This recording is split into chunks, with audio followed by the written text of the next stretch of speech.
Oh shit. Is it only me again? It's the boy, the young lord, the motherfucking fade villain, his goddamn self. How am I?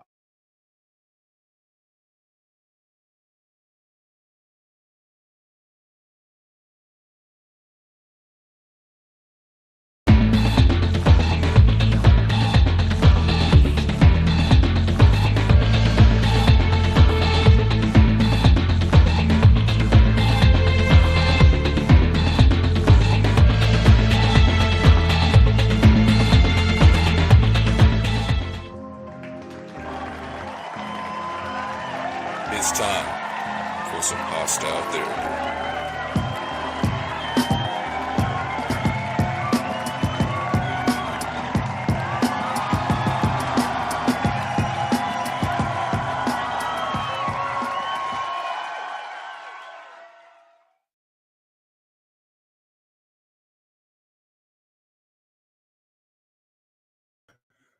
I'm with you. I'm with you.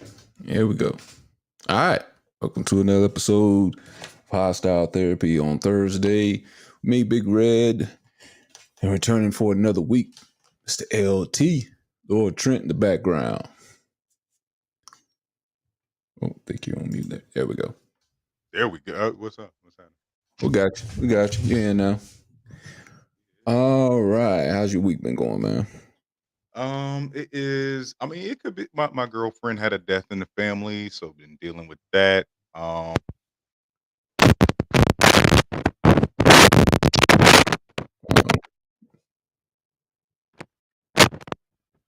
Sound like it's trying to. Yeah. Nah, I can't hear you there.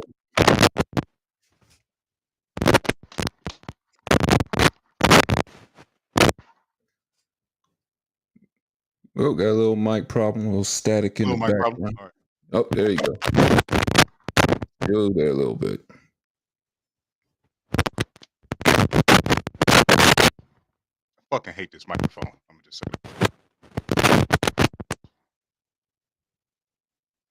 bitch. All right. There. Really, that's what you're gonna come up. Check 1 2, bitch. That's what we're That, gonna do. that's literally how, like when I'm about to start recording the audio book. That's bitch, bitch, bitch. Because there's different levels. There's biatch. You want to be able to catch all those shits. But Right. what I was about to say is dealing Right. with death is weird, especially when it's like not a death you're particularly or like like especially attached to. Like if it's not a Yeah. friend or an immediate family member. So it's like I've been showing up to events because black people love having events for everything. Just showing up to events that you're there to be sad for. Like you're not Mhm. here to to be happy. You're not here to celebrate anything. We call it a celebration of life, but you can't be too happy at what I'm saying a wake event. You can't be like, oh, good to meet you. Oh, you so and so. Oh, I'm so and so. Very lovely to meet you. Sorry for your loss. I am so sorry So for you your got to hit that loss. crescendo, and then you got to drop it all the way down. Yeah, you Too gotta happy, you drop it gotta hi. Sorry. down. Unless you go to a New Orleans funeral, they had happy. They have Oh yeah, they music. do the shit. Mm. They pretty much that's a birthday, damn near. Yeah, I mean, probably the preceding part where they're carrying the casket or whatever, but it's not too sad like most funerals throughout the United States. Do that shit during Mardi Gras. Yeah, that's what it looks like. That's what it feels like. Is Mardi Gras. That's why I want to Yeah, go out. in New Orleans, you can literally you can you can fuck up traffic and you can throw yourself a parade during the week. I want to say Mhm. Monday through Thursday. If you got like $500 in 2 hours, you could throw yourself a parade. You and whoever the fuck you want involved. Yeah, and it's legal to drink on the sidewalk too, and in the road, in the streets, in the city. Such a beautiful, godless town. Yeah, they have gods. It just maybe not be the one everyone else worships. Oh man. Mm. But, other than that, yeah, Yeah, I was about to say it's like don't make me go grab my damn Bible it's been because a I've been slow getting week. real reacquainted with Deuteronomy. Oh Lord, Yeah, that is a terrible. That is a terrible, terrible. Like, and you know what? Pastors don't quote that one. Your pastor ain't never said turn to Deuteronomy or turn to Numbers because in those books of the Bible, Moses, y'all faith Mo- Oh, you breaking up there. Maybe that's why they don't mention it, because it breaks people up. It's like it's breaking up your signal right now. Okay. All right. Come back to us, LT. Come on, man. Give us the knowledge. All right. Well, until he comes back. Yeah, this has been a slow week for me. It feels like it should be the weekend by now, but it's only Thursday. And it seems like it should be 2 weeks into a 1 week, and this week is going hella slow. But the stories that have come out are not going hella slow, because there's a lot of things that have happened this week. A lot of people have died. I'm trying to wait until LT get up here, and he done left. He'll be back in a little bit. That's probably what we're going to speak on first before we get into the main topic. We had a lot of people die this week. Had some important people. Well, actually, all three of them I'm about to mention are very important, I would say, to history, depending on how you look at it. But they're not all beloved. We had Harry Belafonte. Lived a long time. I think he lived to 96.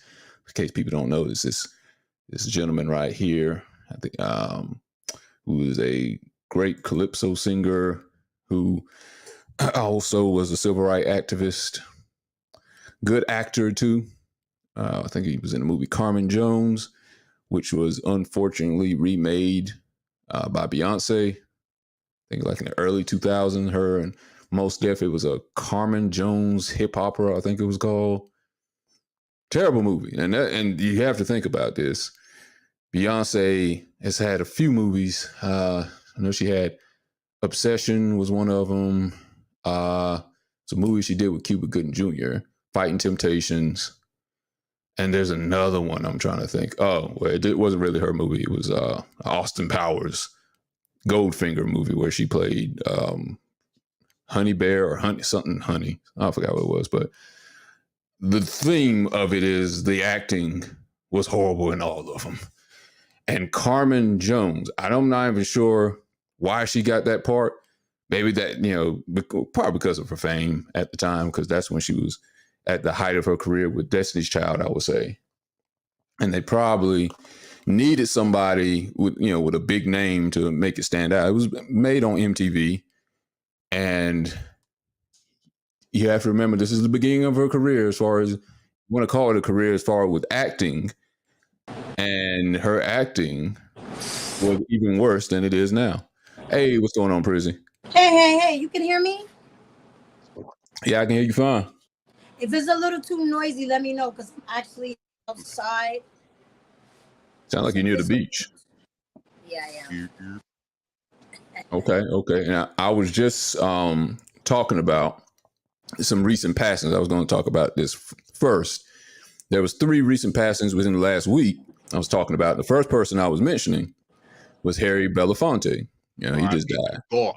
Yes, 96 years old. And I was mentioning he had that movie with Dorothy Dandridge, Carmen Jones back in the day. It was a musical, very popular musical. Symbol out here. Yeah. And then Beyonce ended up remaking it. I remember like early 2000. It was Carmen Jones hip opera. It was on MTV. I fucking love that with Mekhi Phife and Mos Def. You loved it? I was like, what, at least 10 or 11 when it came out, and it had the faces of black people that I knew. Right. That don't make it good, though. It didn't make it good, but yeah. The same way I love I love terrible things from the time when I was a kid, when things weren't, terrible. Yeah, our version of that, well, at least at my age, was Belly. Belly was terrible to me. I love Nas, but Nas has the worst narration voice ever. And honestly, Nas has a great voice, but just his narration has no, and then we made it, yo. Yeah, no emotion behind it. Africa, yo. You could say that was his rapping voice, basically. And you can't use a rapping voice everywhere. I'm saying, like, the narration had no bars in it. So it's like, I don't feel, maybe there should have been some fuck Jay-Z in the background. I would have been able to feel his narration. Right. But yeah, but going back to what I was saying, y'all didn't get to hear it properly. I was saying when they made Carmen Jones a hip hopper, that was like the beginning of her acting career, which the acting hasn't gotten much better over the time. But Are we talking about Beyonce? Yeah, when she was in. I don't have a problem with Beyonce's acting. Huh. You've watched it. You've seen. I've seen things. I've seen Fighting Temptations. Yeah, I mentioned that. I mean, Fighting Temptations. I said everybody's one role that they give her is Cadillac Records, and honestly, that's the one movie I haven't seen. Go figure. That might have been one. Dreamgirls. I think she did a pretty good job in Dreamgirls. She was in Dreamgirls. Okay, she had a little bit, and I counted too because I said she wasn't that good in that one. Lion King. She wasn't even in it. She just had a voice, and she was still bad at acting. Great voice. I haven't seen it. I have not seen the Lion King remake. Yeah, you'll be mad probably. Maybe. I don't know. You saying you're okay with Beyonce's acting, so you might like that one. So, but y'all dogging my girl. She good with singing. Just acting, just ain't no thing. LeBron good with basketball. I just hate when that nigga try to publicly speak. Yeah, she's just like Michael Jordan. Michael Jordan was great at basketball, but he's horrible at running the Charlotte Hornets. Can't be good at everything, I guess. That's just a terrible team. Yeah, so, but back to Harry Belafonte, very important figure that died. Like I say, he died 96. Died this week, whatever. Calypso singer. Look, I got a few of his songs on my phone. It wasn't something new. I just started to do. That was the first guy. Depending on how you think about this next one I'm about to mention, Jerry Springer died today. Oh shit! I'm hurt. I'm hurt. Fuck. I am hurt. I love Jerry Springer. Okay. Oh man. It's a love-hate relationship with Jerry Springer. Honestly, we would not have reality TV or shock TV as we know it without Jerry Springer. Like we wouldn't have none of these Real Housewives show if it wasn't for Jerry Springer. So, matter of fact, just bringing on the worst kind of people. Because what's funny about Jerry Springer is he started out as a really good journalist. Like he really wanted to do good journalism work, break stories and shit. And do good daytime talk TV television, or daytime talk television. He wanted to be the Jewish male Oprah. You know what I'm saying? Yeah. But he was what Oprah is now. He was what Oprah is now.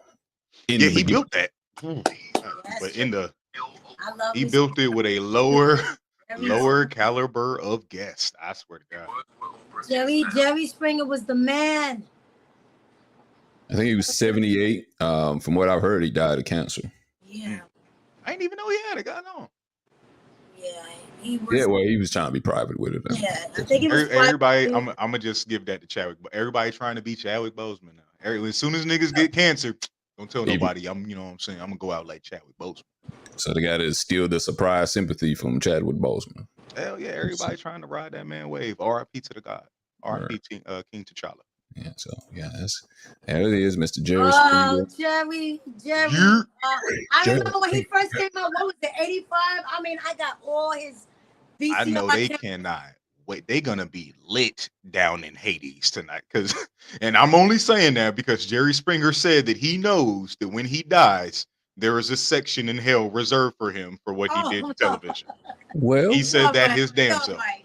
He gonna be okay. Well. Funny you mentioned that, LT. Very funny you mentioned that because if that is the case, the third person I'm about to mention is probably down here with them, Miss Carolyn Bryant. Yeah, kill. She died today.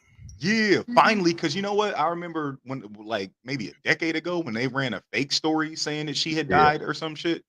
They was really trying to help her get the fuck off the map, so we would stop looking for her bum ass. Right. Well, the demons got your bum ass now, bitch. I hope they got Aquafina in hell. Somebody Death come in threes, right? Somebody said they say they hope when the God opens the gates, for her to go into heaven, that he steps to the side and lets Emmett Till whoop her natural white ass. Oh my backyard. the Satan just like, hey, look, People. normally we don't let none of them heaven niggas down here, but me and all my demons wanted to see this nigga Emmett Till get deep up in your ass. Welcome to hell. Be funny if as soon as they got down there, they just whistled at her. Come here, bitch. We don't want her down here. She too bad. Imagine that. You get down to hell and they're like, you know what? We're some really bad demons, but that shit you did. Yeah. I never. She took it. You can't a child. She took it to the grave. She took the truth to the grave. That she did. Yeah. And never paid for it, which is why, well. She was trying to. Matter of fact, that's what that story was a few years ago that came out. She she didn't die, but she was on her deathbed. She was on, and that's when she made the confession that all those years ago, when I said that boy whistled at me, I was lying. And then God was like, and now you healed, bitch. I heard that was fake too, though. I heard she didn't even say that either. I mean, we figured out somehow. And it's like she had to tell that shit on her deathbed because she thought she was dying. Because I remember like 10 years ago, I really thought that bitch was dead. I remember Dave Chappelle. A lot of people talked about it in one of his stand-ups, actually. I just figured she was just too damn old to still be alive. You would think that. You would think. But the motherfucker still thinking that was only 1954. Yeah. Shit, Donald Trump was born in when? Joe Biden was born when? Michael Jackson was born in 1959. They probably born in 1940 something, probably. I imagine. Bill Cosby was born in the 30s. That motherfucker still out here kicking. Yeah. How old is Bill Cosby? Bill Cosby gotta be in his like 80s, right? Yeah, his 80s. Yeah, he's got to be in his 80s. Hell, Belafonte was 96, so shit. Wow. You know what I'm saying? How old was Cicely Tyson? When she died, 98, right? Yeah, Cicely Tyson. I want to say she was like 90 something. I know she was in competition with Betty White, so she was in the 90s. Betty White. White was 99. Oh my God, I love Betty White. Betty White was about 99, right? She almost made it to 100. She was 99. She didn't make it to 100. She missed out. She was like a couple of days, I think, before she. I know she was a couple days short of 100 years old. God damn, King Betty. But you see, you mentioned all these people. Morgan Freeman's only 85. Morgan Freeman only 85. You think Morgan Freeman like 150? Morgan Freeman only 85. Guess who else is alive though? You would think. You probably think he's dead too. Bob Barker. Sinbad. Oh, who? Oh, Bob Barker. You know what? Bob Barker is still out here kicking. Yes. Still telling y'all to get y'all animals spayed and neutered. Yeah, he's 99. He's right on the cusp. What? All right, Bobo. Oh, wow. Nice. His birthday is December 12th, so he got a few more months till he can make it. Sagittarius. Let the price be right. Actual retail age, 99 and a half. You come on down. Come on down. The price is wrong, bitch. Billy Madison. Yeah. No, not Billy Madison. Happy Gilmore. Happy Gilmore. Yeah, that was good. You got any pictures of Bob Barker? No, I don't have any pictures of him. Oh, okay. They're all in stone. I was more of a Drew Carey, Price is Right kind of fan. You were? Yeah. Well, you are of the newest generation of that. So assuming my mother's television was on The Price is Right in the daytime when I'm supposed to be at school. Play hooky that day, play sick. Yeah, and it's like as a kid, at a certain point, like kid shit is gonna go off, and it's just gonna be a boring like 700 Club and goddamn Will and Grace. I think The Price is Right was in everybody's household. Oh yeah, definitely. Love Price is Right. Be more Jeopardy family. Jeopardy. I don't even know who the host on Jeopardy is anymore. Oh yeah. Damn, R.I.P. my boy Alex Trebek. He died too. Oh, yeah. Man. I think he also passed away of pancreatic.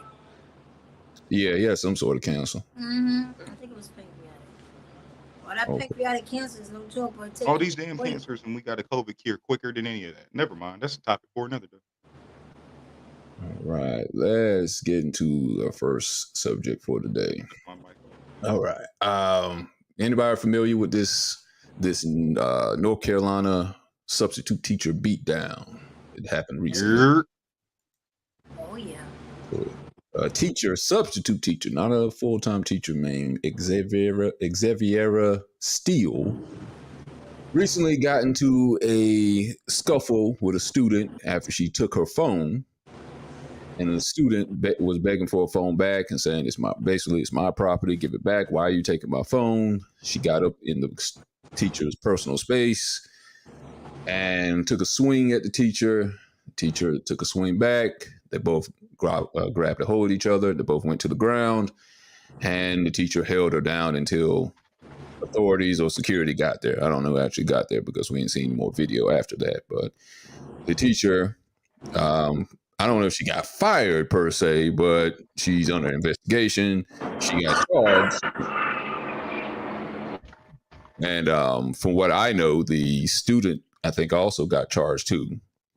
But I'm going to play, if anyone hasn't seen the fight, I'll play it right quick, and we'll give our opinion about what do you think should have been done in this situation. Do you think the teacher was wrong for what she did? Could it be handled differently? But after we see the video, we'll give our opinion on it. No, you did not keep nobody else's phone. And you finna give me my shit. Don't touch me. That's on my mom. Don't touch me. Girl, don't touch me. On my mom. Don't touch me, girl.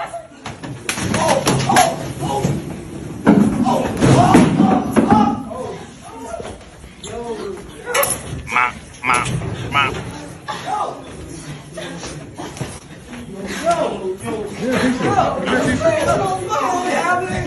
Good teacher. Fuck you. Probably should have wore. Somebody get a fucking teacher. Get a fucking teacher. Get a fucking teacher. You got a teacher on top of you. Get a teacher. Get a teacher. Somebody get a teacher. I don't give a fuck. Get out. Get a teacher. Get a teacher. Get a teacher. That's the teacher. That's the sub telling them to Get a teacher. Nobody knows. Get a teacher. Nobody knows. Yeah, ain't nobody about to get a teacher. They're trying to get this footage for Instagram. Right, and the teacher's butt. Yeah, that too. But where was the draw? I don't know. Up in her ass. People still wear thongs? I think she had when you have one to dress like that. Yeah. But I think she had a thong on. You just couldn't. Who still wears thongs? I don't know. Yeah. I thought thongs was New age substitute teachers. I don't know. Because no one wants to have their panty line showing. You know what I mean? Nah. Right. Yeah, it's important for the students to not see padding lines. Oh. Ah. Education 101. Teachers are getting a lot younger, yo. She figured, hey, I'm only going to be here for a couple days or whatever because I'm a substitute teacher. So, I mean, I ain't got to dress according to how everyone else dresses. How often do you think, what I'm saying, you're going to get into a fight with one of your students and your ass is going to be all over the place? How often do you wake up with that? Teachers need to start protesting, I'm telling you, because this has been happening too much. Word. Right. Hold on. And let me show this other video, I guess, of her statement after the fact. Unbelievable. My space. She was behind the desk. I followed protocol for whoever said that I touched her first. Okay? And I tried to call for an administrator.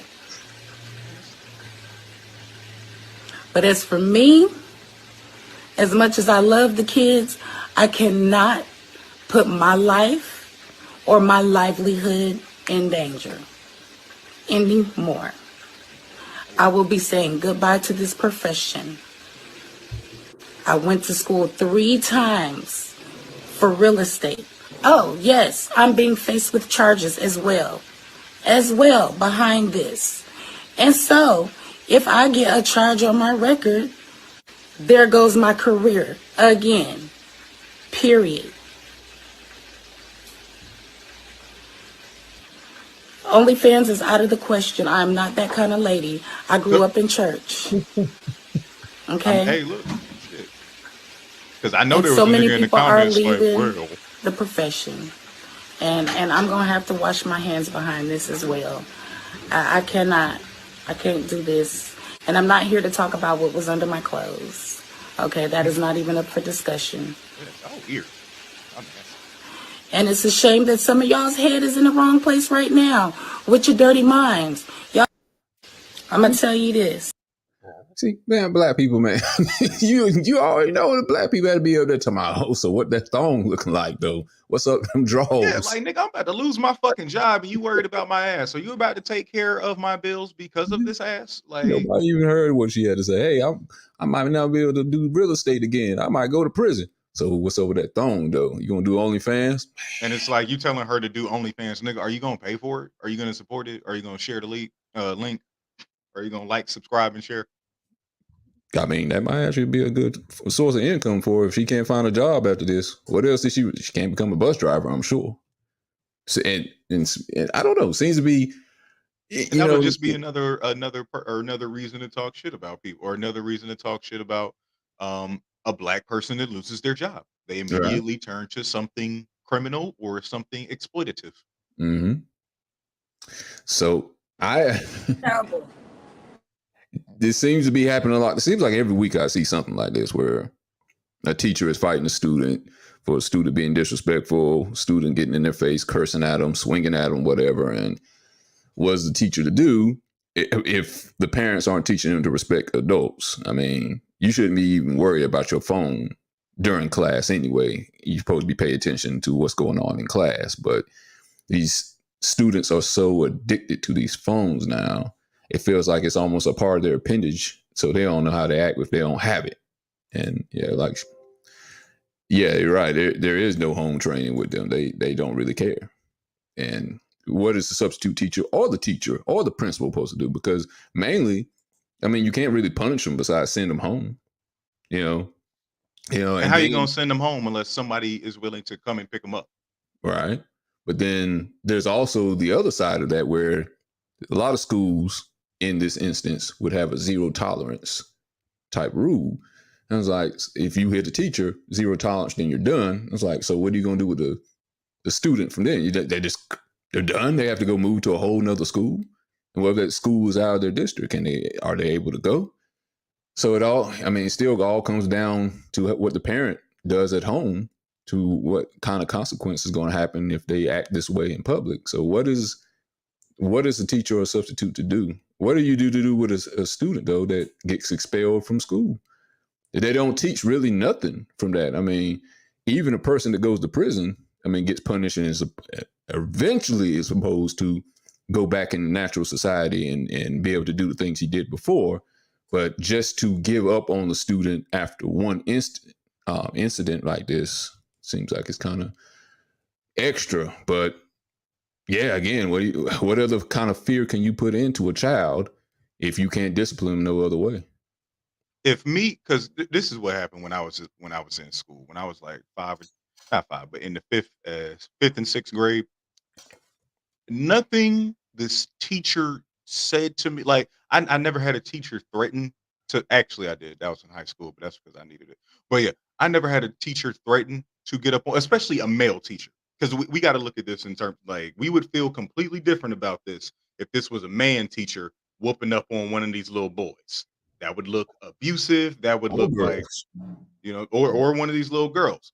It'd be even worse. It would be mad worse. But like I never, there was nothing a teacher could say to me outside of, I'm going to call your mother or I'm going to call your father.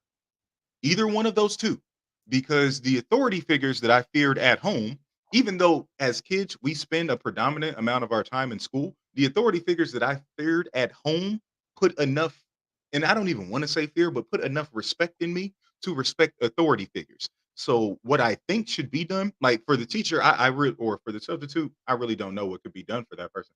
Because yeah, like substitutes and teachers at large are kind of put into a disadvantage. Like they're pretty much supposed to, they're entrusted to guard our kids, teach our kids. They're pretty much in charge of our kids. What's happening, Dr. Lamar? They're pretty much in charge of our kids for 5 days a week for at least 7 to 8 hours a fucking day. But we tell them, don't touch my kid, don't treat my kid like this, don't, like I'm literally in charge of your child, but you're sending them to me in a way to where they don't want nobody in charge of them. How the fuck am I to not only teach them, but to get them to behave in a manner that makes them susceptible to teaching, especially if it can't be done at home? Like, people really just send their kids to school without, like Giggle said, without home training. Okay, so we're gonna open it up now and let everybody give their opinion on it in a couple minutes. And let me throw the timer up here. You got 2 minutes to give your initial statement. So, do you think how the substitute teacher reacted to the incident? Do you think she was right in what she did? And if you don't, just tell us why you don't think it was right. So, we're going to go with Preezy first, and she's at the top up here. She's enjoying herself in the ocean breeze. Look, AK, I love the scenery. All right. Okay, I'm gonna throw the timer up here, and you tell us how you think about it. What do you think about the incident? Do you think she was right in how she handled it, the substitute teacher? You ready? Go! I think the teacher was right. Teachers, substitute teachers, aides, whatever, they don't come to school to be. They don't come to the schools to be beat up or hurt, harmed in any type of physical way. First of all, you're not supposed to even have your phone. So she wasn't wrong. You come in there to learn and get educated. So there's no reason for you to have a telephone. That's number one. Number two, these teachers, they need to get together, protest or something, because something has to be done. I do know there was another incident, and the young girl she attacked the teacher, and the teacher got hurt. And now the young lady is in a detention center, and I believe she's going to be there for a year. Well, that's what has to take place. But let's find out first what's going on. Some of these kids be lashing out. Maybe there's situations going on with them at home. But if this person is problematic, then yes, they need to be accounted for. That teacher should not get in trouble. I hope that she has the support that she needs. Besides her behind being out, I mean, when you're falling and you're fighting, everything is out as far as I'm concerned. So that wasn't the issue. But enough with these kids now. They're disrespecting the teachers. We see it all on Instagram, and we need to find out what's going on. We have to get the parents involved and straighten out this matter, because we're going to lose our teachers. We're going to lose them. They're not going to do this. They're going to say, we're going to go do something else, just like she said. She's going to a different curriculum or career. And who's going to teach the kids? Who's going to teach these children the education that they need? So the Board of Education needs to step up and fight for the teachers. Oh, no. All right. LT, let you go next.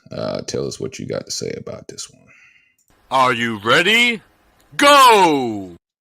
Yeah, I completely agree. We're really in jeopardy of losing our teachers, because what is a teacher to when they're already living with the real reality that one of these little motherfuckers might pick up a gun and come back and empty the whole fucking school. Like, that they are already dealing with the fact that one of these students in here might be a school shooter, and teachers are literally just at they're at the beck and mercy of that. And the fact that they're dealing with children that, exactly like Preezy said, we don't know what these kids are dealing with at home. And obviously, when a child comes to school lashing out, they're acting in a way at school that they feel as though they cannot act at home, or that, this is the only way that they know how to express them because of what they are seeing at home. So it's hard to not want to punish the action that the child is exhibiting. But yeah, I think it should start with a sit down with the parents. I definitely think the school board should get more involved with parents. Hell, if your child is acting up in school, then we need to make those types of budget cuts to where that child can be sent home to be homeschooled. Because just sending them to another school down here, an alternative school, a school where all the bad kids go. That's just putting people in place to guard your child. That's getting them ready for the school to prison pipeline.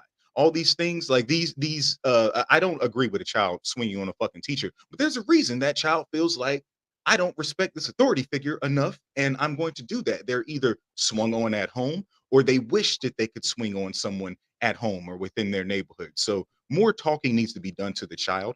More looking needs to be done at the parents, and more support should be given to teachers because pretty soon they're going to take actual teachers out and put in just officers and police that can whoop ass if these motherfuckers don't want to turn to chapter 11. That's what the fuck I would do. I would hire Bruce Lee. Like I would hire motherfucker. Like at that point, that's when you stop giving a fuck about trying to teach them and you just start caring about trying to get them to take your orders, trying to get them to fall, almost like a chain gang. It's like I'm not here to teach y'all shit except for how to bust down these rocks to create this fucking road. You or yeah, prison, yeah, school to prison pipeline. Look it up. Okay. All right, Dr. Lamar, you're next. Go ahead and with your statement. Are you ready? Go! Hey, Gig, I don't know how to type in that thing. Okay, so 5 people I know, friends, have quit teaching. My friend, she moved down to Mecklenburg County, down by Charlotte, and they told people we need 200 teachers. What they didn't say that them teachers was down there quitting. One of those students tried to jump on her a couple of weeks ago, but see, my friend, she from the hood, and she beat the brakes off of that kid. Now, like she tell me, she done called the parents time and time again. She done told the principal, done told the superintendent. Those teachers are underpaid and overworked. Stop sending your kids to school knowing that they are bad and disrupting the class, and you are not responding to those teachers and the principal. Okay, stop doing that. Those teachers are there to teach, not to discipline your children. So when your child sit up there and they think they're an adult and they start swinging on them teachers, they got to realize that guess what? Those teachers are going to beat the brakes off you like my friend did. And she said, don't even worry about it because I'm not coming back at the end of the year. This is her second time the kid has done something to her, right? And people are sick of it. Now, that was my child. Now, we know how to be. Sometimes it's not at home because I know I raised my daughter. Like, I'm old school. When the teacher called me and I knew that teacher was right, I got in my car and I went over to that school. And I turned it out over there. I'm not sending you to school so they can put you on an IEP. Then next thing you know, you're going to a detention center. Then next thing you know, they're going to go to prison. For all I know, I got to discipline you at home. But these states need to stop telling these parents how to discipline their kids. Because if I don't discipline you, you might be dead. It's more parents burying their children than the children burying their kids. That teacher did right. She should have beat the hell out of that little girl. And that's how I feel. Because some of these kids, sorry. Yeah, beat the brakes off of her. My daughter tried to cuss me out and tell me kiss her butt in Spanish the other day, and I pulled over the car. I didn't even put the car in park. The car was rolling down the highway. And then I realized, oh shoot, she done tried to cuss me out, and my car rolling down the highway. I got in that car, put it in park, got out, took my shoe off, and beat the brakes off my daughter. She the same height as me. We 5'6". I don't give a damn. Excuse me, y'all. Hey, you okay? I'm over my time. He done put the thing on everything. I'm still going. You still got fire. You still have fire. That's why I kept going. Oh man! All right. Parents burying their kids. Next thing you know, they be on the damn OnlyFans. Sorry, y'all. That's what the people asking the teacher to do, is do an OnlyFans if she didn't have a job after this. Like, yeah, like my child could find, like, how, like a child wouldn't find that. You're asking her on TikTok. All right. All right. Kids are bad, and these parents don't give a damn. Excuse me, y'all. You good? All right. Let me go in right quick. Are you ready? Go! Okay, so basically, this is almost like how we were talking about the other week about the old way versus the new way of disciplining kids. And how I said at a certain age, you got to take away spanking or whatever like that. Talking should be the first way you should be able to talk to a child. But I think what happens with a lot of parents that don't believe in spanking anymore, they never committed to it when they were younger. So there's never that thing in the background of their mind. It's like, this actually could happen if I act too bad. All they're going to do is talk to me. That's all that's going to happen. And what happens now with these teachers, and like I said, back in my day, old man talking, the teachers could spank you too. The principal could spank you too. So there was that thing, that fear that they would talk to you if you did something wrong. You wouldn't even think about swinging on a teacher because now you know that teacher actually could hit me back. And on top of that, my parents could get me when I get home. That's not there anymore.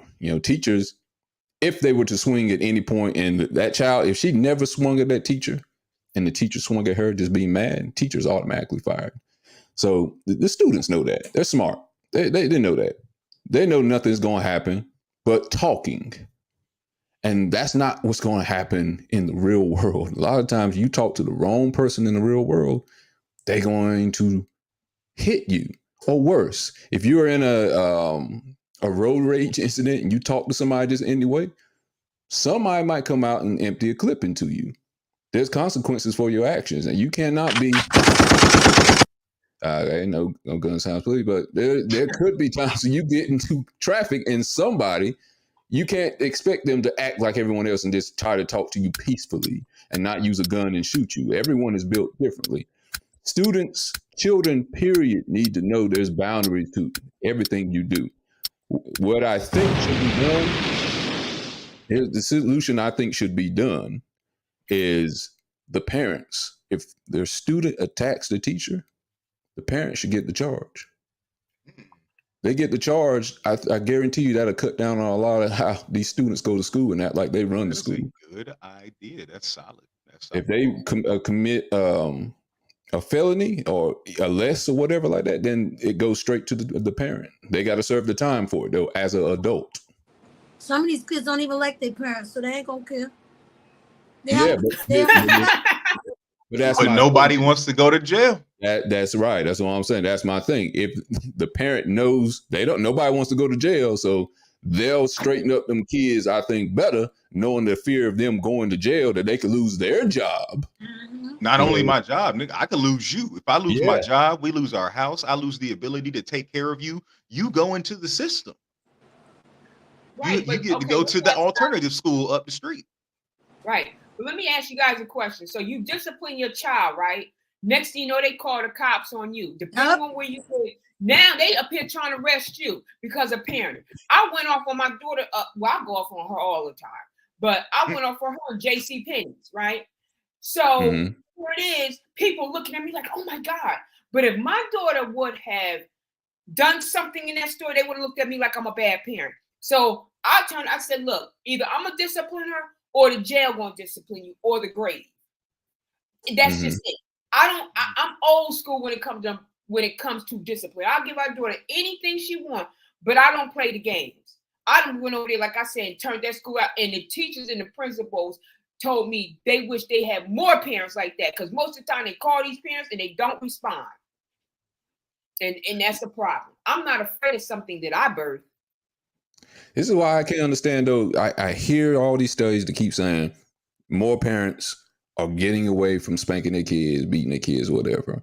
And so it's going to create less violent kids. I don't remember this many disrespectful children to adults in my day. I'm sure it happened, but I don't wager, though, those violent children, what if they are being exposed to discipline? Again, this child is swinging on this adult because they're angry. They feel comfortable doing that. Unless they beat up their parents, they're only doing that because they feel safe attacking this adult, because they know that this adult cannot hit them back, as we just said. That's what I'm saying. They know that this teacher there is a law that prevents this teacher from touching them as a child. So that is a child actually acknowledging that I am a child and I'm in a position of privilege to kind of act the fuck out because I'm at school. Yeah. And if anything happens to me, it's literally going to fall down to my parents. I either have parents that are going to come down here and be so offended that the school is trying to call out their parenting that they're going to make it everyone else's fault instead of the child, because I've seen that happen. Yeah. I'm not even gonna lie. Sometimes Mhm. my mom was like that for me. I was disruptive. I wasn't in there fighting my teachers, but I was definitely talking during class. I was definitely out here, you know what I'm saying, skipping and shit. I was doing things that I was not allowed to do at home. You know what I'm saying? I wasn't allowed to speak as freely as I would like to. So I would speak more when I was in school. I wasn't Mhm. allowed to just come and go as I pleased at home. So I would skip fucking class. It's senioritis. Is what the fuck I was young. I was 17. I had my license and a car and a job. I had money in my Were you what I'm skipping in at class 17 for. too? Huh? You weren't skipping at 17 though, were you? Yes. The fuck? There was a Bojangles right up the street from my school. No, I mean, I thought you meant like you were skipping, like skipping through the classroom. Oh no. I thought that's what you meant. I was like, what? Just walking in. Yeah, this is my class. Yeah, I was like, what? Come on, LT. No, And I'm not, picturing in my head. I'm like, LT skipping in class. Like, what the hell are you doing? hey, Well, I look, tell you what, I horticulture and botany class. I got a Skipping cousin and cripping. 25 years in a maximum security prison now in Alabama because Goddamn, she that's was so bad. And the last day of school, she stabbed the girl, and 5 days later, the girl died. Okay, but like my daughter and like most of some of these kids, they're honor roll students. So people be like, well, they're honor roll students, but they're disciplinary problem. Like my 25 years, every time she go up for parole, them parents come and be like, nope, we're afraid. But like I tell my cousin, she was like that because you always trying to be her friend, not her parent. Mm-hmm. I'm There's not, another fault. yeah, I tell her, I'm your friend, I'm not your girlfriend. Mm-hmm. I'm gonna beat you up. I agree. I think that's what too many of them are trying to do today, trying to be the friend of the child instead of being their parent. This new age type of discipline their children. There's nothing they're afraid of. There's only so much you can take away from a child. I do think, like I said, spanking a child at 15 years old is kind of too late. If you start doing it then, spanking them probably in the middle school, it's probably too late. You probably should have been doing it earlier. Talking and spanking, and then gradually getting to the talking part. And at least in the back of their head, they got, well, this shit did happen when I was 4. And I don't want to rile up mama or daddy. This could happen to me when I'm 15. Healthy fear is always good. Everyone has a healthy fear of everything. If people have a healthy fear if they do something wrong, they can go to prison. They have a healthy fear if they talk to the wrong person the wrong way, they can get shot or beat up. Everyone has a healthy fear of something, but except for these kids, when they go to school, it's like the prisoners run the asylum. White or black or Mexican, whoever. Hopefully nobody comes up to where they want to pick up an M16 and go to a school and shoot it up. Because again, this new age type of discipline, that didn't happen back in the day with people going to shoot up schools. So is it really working? They were always saying that spanking makes kids more violent. Well, it looks like non-spanking them is making them violent too. But how many black kids shooting up schools? It's picking up, but not as much as white kids. Oh, I've never heard of a black kid shooting up a school. Me either. I'm gonna be honest. You can look up some they stories. might get caught with that work, but they ain't ever like shot. They might get caught at school with a gun like 50 did and get Richard Die trying. I don't think I heard schools. It might be drive-bys. Yeah, definitely. That's they shooting a person or people. They ain't trying to shoot the whole school, are they? Yeah, I'm gonna be honest. Black teenage shooters are much more accurate and effective shooters because they get their op. Right. They have a target. Yeah. Bad to say, but they may be a specific target they're looking at. They smoke on whoever's packed that night. Mass shooter is like he mad at the world, so whoever catches it catches it. But see, that's not. We immediately look at it in terms of discipline, and that's a very action and aggressive word when we're talking about our children. It's almost like raising animals when we talk about it in a sense. Like, how else are you going to teach your dog not to pee on the carpet if you don't pop it on the head every now and again? You know what I'm saying? Like so what point do we start teaching our children that it's not okay to solve things with violence? Because we're sitting here saying everyone has to have a healthy amount of fear. That can be taught and ingrained into a person, and they can walk out and carry that into the world. That as long as I can make people fear me, I'm justified in what I do. Just playing Yeah, devil's advocate on that. You know what I'm saying? Like, because I don't think we should we should just abandon the idea of altogether, like just not physically disciplining our children or physically disciplining our children, but we have to stop looking at the things that they do and the ways that they lash out as specific discipline problems. They're behavioral problems because they're acting in certain ways because of how they're feeling. We don't talk to our kids like they are people. We talk to them like they are kids. And that leads us to treat them like possessions. That leads us to treat them like things. And it's literally, we talk about it, it kind of gets us back to slavery. Like the parents that show up and make a spectacle out of disciplining their child in front of the school. And when parents, teachers and staff say they love that, it's like, why do you love seeing me discipline my child? Like, what I love about my parents is like anytime I was acting up in public, because every person does, every child does it, they would take me to the bathroom and whoop my behind. You know, that's again like last week or a couple weeks ago when we were talking about the public humiliation aspect. hmm Now we're able to do it on a global level because of our phones and TikTok, and we can show millions of people how we beat or make our kids look stupid. Back in the day, it was literally just whooping your asses or whooping your child's ass in the middle of Winn-Dixie or some shit. You know what I'm saying? And that does play into the psychological fear of I'm not going to act up in a grocery store because I know my mother or father will whoop my ass inside of this grocery store. Who's gonna whoop my ass inside of this school? Now again, y'all are from a time period where they actually did whoop your ass inside of the school. Yes, I did. Mhm. But My you're right. on parent teaching conference night, my mom used to come up there with a belt. And we got a bad report. She took us right in the stairwell. Pop, pop, pop, pop. Teachers didn't say nothing back then. And even the teachers used to rough you up a little bit back in the days. I mean, they really Right. wasn't supposed to, but it wasn't told.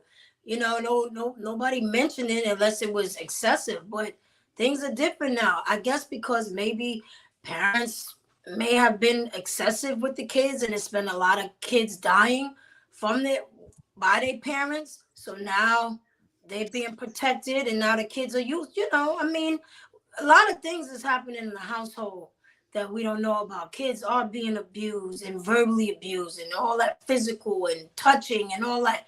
And so sometimes these kids come to school and they might be angry and stuff and they lashing out, but they lashing out on the wrong person. You know, instead of just trying to, let somebody know that something might be going on. That's what's happening. So they need to find out why this person is acting this way, because it could be bigger than they think it is. But to put your hands on the teacher, That's wild. that was uncalled for. What? That we didn't even think of nothing like that. Right. The Right. teacher? No way. But you know what? You guys are right. But you know what? Like for me, right? My daughter takes mixed martial arts. She's my height. Technically speaking, I don't let her get it, and I don't tell her. She can beat my behind. She listening. I ain't lying to you. I'm telling you. She's somewhere truth. like She takes mixed martial arts. She like her sensei. Her sensei trained Michael B. Jordan for Creed too. oh Right? shit. She can beat me. I know she can beat Right. me. So I had to, like, she's been doing this for like 6 or 7 years. I had to instill fear in her early. You know what I mean? I ain't gonna lie, because now she's my height. That girl, she be trying to play with me. Mom, let me show you a move. I be like, you ain't showing me no damn move. Your ass. No, let me show you some shit. Come here. Yeah. And I'll be showing it, but Let me I be go. like, Let me go.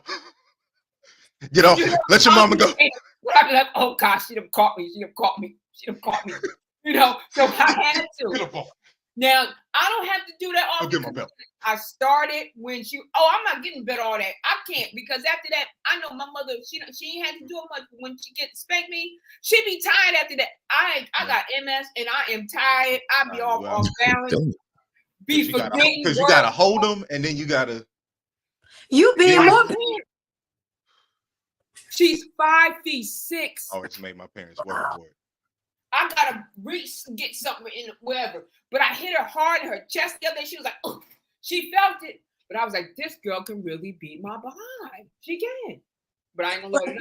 Kids need to have some type of fear for their parents. I don't care what it is. You need to have some type of fear, and it's not fear like, oh my God, it's more respect. Yeah, it's respect. They don't It have. don't have to be spanking. It's not the, oh my God, mommy, please, no. It's respect. Like, you know what? Nah, I'm not doing that because I know how my mother get or my father, and I'm not gonna do that because I'm gonna get in trouble. They don't have that today. It don't. It don't even have to be spanking. For the parents. It don't have to be beatings. But there's a lot of parents out there, and it's mostly mothers, where they try to discipline their child, or their child is doing something bad they ain't supposed to. And they keep saying, you keep on doing it, I'm going to get you. You keep on doing it, I'm going to get you. And they say it like 15 times. I'm like, would you hurry up and get it before I get your child? Father's more than likely going to give you 1 or 2 chances, and then they're going to get you. But not be in that toilet. They don't have that authority to do that. And I have to push back a little bit. Like, maybe own is the wrong thing to say for a parent and your child, but you are very responsible for them. If anything happens, they're going to come straight to you. If they go get a tattoo at 12, which they can't, most states anyway, they're going to come to you. You got to ask their permission to get it. If they want to get a driver's license, they got to come to you. If they get in a car accident, they're going to come to you, the parent. Anything the child does is coming back to the parent. So it is kind of like you own them because you're responsible for all their actions. But if these schools are lackadaisical, or parents are lackadaisical and being punished for what the students do, it's like they don't have ownership over them or responsibility over them. There has to be something in place to where the parent is going to get punished for this, because the student is a child. It's a child. They don't have a full autonomy of what they're supposed to do. That's what the parent is supposed to be there to guide them to what they're supposed to do. If the parent's not going to do what it's supposed to do when it comes to raising their children, then the parent needs to be punished for that. Because I like to think about it like this. Children. I like to think about it like this. We're championing and not even strongly disagreeing with it, because the physical fear that my father was able to put into me for the majority of my life kept me from making stupid decisions. I'm not gonna lie about that. And even just the verbal fear of a tongue lashing from my mother, like, and not even so much the fear of it, but and I guess that's the gentler, the more gentle side of fear, like the fear of how I'm having making my mother look out here. Yeah, What would your words mother hurt think too. if she saw you? Like, words hurt very much. The disappointment and disapproval of people that literally do and do nothing for, or do everything for you, is just as painful as discipline. And sometimes I feel like kids do, as parents, sometimes kids are disciplined for things that aren't disciplinary things. Like if a child is crying for something, or just crying that's exponentially, Right. you know what I'm saying? Like they get disciplined for that. Or let's say the child is actually thinking or feeling or going, like, there are so many children dealing with things that have, seen things or going through things that they probably don't feel as though they could actually come to their parents and talk to them about, because it might be something that makes their parents mad. And what they have been associating with is that their parents hit them when they're mad, when they do something wrong, or when they do something that their parents have told them that that is wrong. They get hit. So that could, like, just like I feel like a lot of us is going through, when you feel that fear of your parents, that leads you to rebel. That leads you to not come to them as much. Like I mean, out of fearing my parents, that led me to omit certain things, that led me to hide certain things, that led me to want to try to take care of certain things on my own, so that I didn't have to deal with the different this type is of fear. It's a feel like more. I'm talking about the feel like being respectful. Like, nah, I'm not gonna do that because my mother wouldn't like that. I don't want to get my mother upset. When you start having that care, then you make little better decisions, especially when you're in school. Nah, I'm not doing that because my mom gonna be pissed at me. I don't want my mom's upset or my dad upset. I'm not doing that. You start thinking a little more when you have that fear. because that's a more compassionate type of, a more compassionate type of respect, Right. because and that it can only come with maturity, I feel like. Right. When the parents are this, well, my child, you got parents that are ghetto, Yeah. disrespectful, they're nasty. So that's learned behavior at home. The kid don't care because I don't care, because my mother ain't gonna care. When my mother get up here, she gonna watch. You gonna get your ass beat. You got parents like that. Because imagine if this little girl spoke to her mother like that. We would expect her mother to drop her dead in the wherever the fuck they are. So But you know what? You're right. From the household. Right. I knew at an early age that I had to start, I ain't gonna say training, but discipline her early because I know the type of stock I come from. You know what I mean? I know that. I got anger management on my mother, father's side, and her father's mother and father's side. I knew what I came from. Growing up, we never knew what constructive criticism. We never knew what communication was. They be like, look, I'm gonna cuss you out. I'm gonna beat you. You know, like you got cousins fighting and stuff. So I had to teach her, like, look, you have to control that. But at the same time, I wanted her to be able to come to me. And I said, look, don't ever say, I'm not going to call my mother because I don't know what's going to happen. No, call me. Because, see, they always got to feel safe. And if something happened to you and you can't call me, see, my mother, I could. My father still haven't learned, okay, communication. I want to hear what you guys say. I'd be like, shoot, them girls got OnlyFans. This girl's doing it. Like, I be wanting to know what's going on with these kids. It's different. They getting high off of your bath salts, anything. I need to know. I want to hear what she has to say. Sometimes I'm impressed, like, dang, that's my child. Oh my God. Her mind is advanced. So I know what I'm dealing with.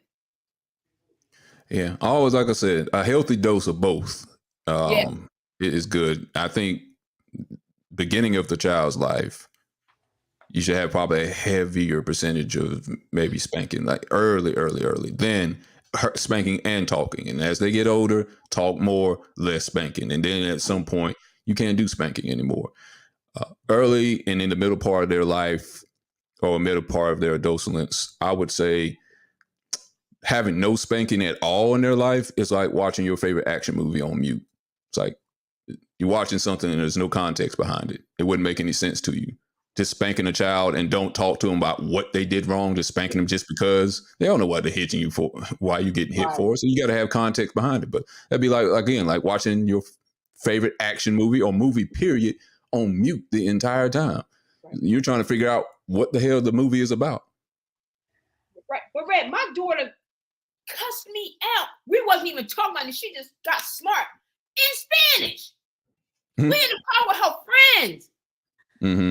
My mother had to tell her, like, you know, your mother just only thing she do is read and be up in all these chats and stuff, right? I said, the first thing you learn in Spanish is how to cuss. Like, did you just tell me? She told me to kiss her behind. In Spanish? I said, did you tell me to kiss your butt?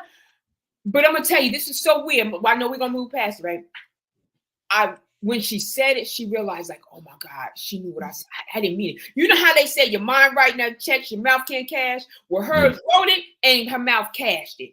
And I knew that she didn't mean to say it because when she was like, oh. Like, you could see it in her. Like, I was like, you ain't mean to say that. She was like, I didn't mean to say it. But you was thinking it. Like, so when you was beating her butt, was you beating $1 Maya? I'm driving the car. We on 2 lanes.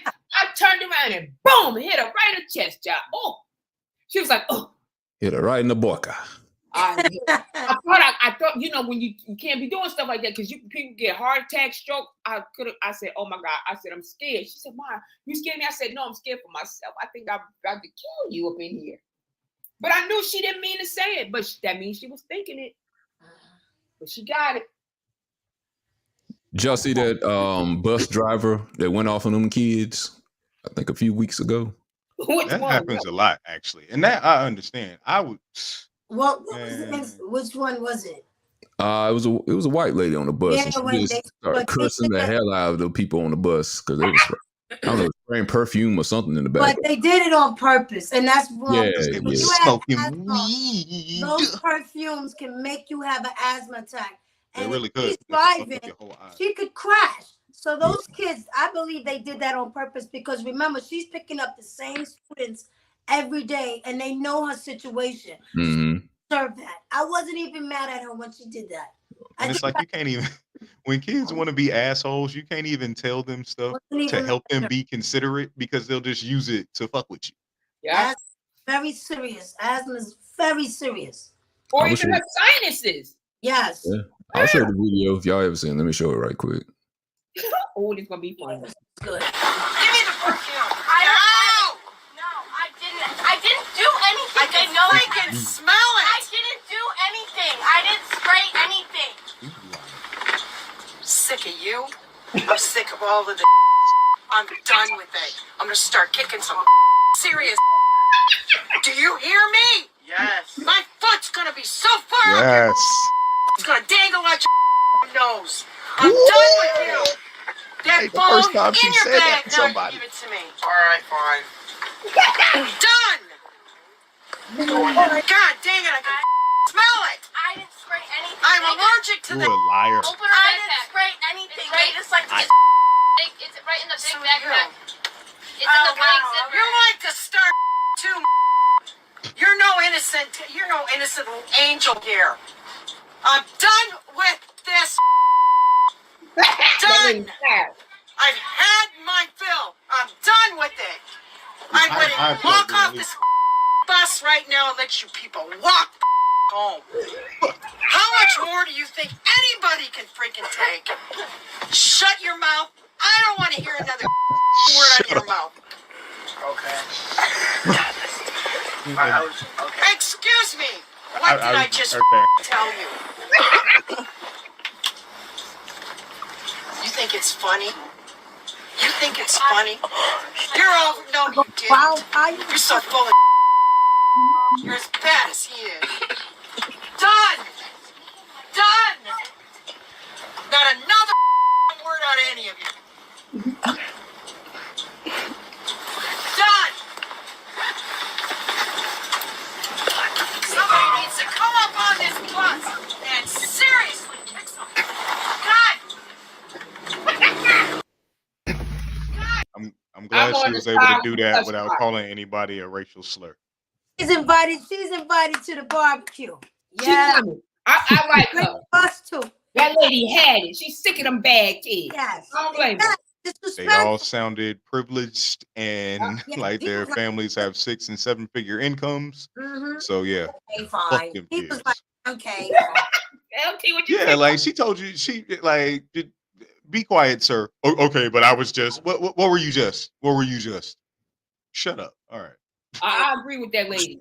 That She lady- was a driver for 15 years too, and she quit in early April. I don't would blame her. yeah, I would have quit that fucking day. Fuck these kids. I tell my daughter, I said, it's y'all privileged kids, y'all kids that live in the suburbs. You don't hear you don't see too much of this going on in the hood. Like I said, it's y'all kids. I'm telling you. That's what it is. We raise suburban kids. Hood parents raise suburban kids. Because I said, we didn't have all of this. Your mama coming on, or somebody coming on the bus, and they showing out. I don't blame that lady. 15 years of doing that, and it took that long for her to find a reason to quit. She resigned. She didn't get fired. She resigned. Does she not say anything? Like she didn't say anything any worse than what parents say to their kids? Right. Probably She not. broke on me. But we can't talk to kids a certain way because they're so sensitive. You can't say We can't talk to other people's kids certain ways. We can talk to our own kids however we feel. I don't know about that either. You can't hit your own kids in certain places. You can't talk to certain kids in public in certain places. Or again, that's in front of other people and that's for other people. But everyone is taking the consensus that it ain't gonna be my child acting like that. I tell people, your kids come over here, I got them. I'll take them wherever they want to do. I'll feed them. I'll buy them, whatever. When they get out of line, it's on and popping. And them kids love coming over here. They love it. I could tell them, it seems like the more I tell them off, the more they want to come over. Because they know. They like that structure. They like structure. And they know, but sometimes when I'm mad at them, don't laugh at me because then I'll be wanting to laugh and I can't, but don't laugh. I'll be like, oh God, they done said something stupid. It'd be kind of funny though, but I don't let them see it though. All right. Let's move on from this one then. Let's go into the next subject for today. Preezy, Dr. Lamar, I don't know if y'all have ever had any Barbies in your lifetime. Did you have Barbies as a kid?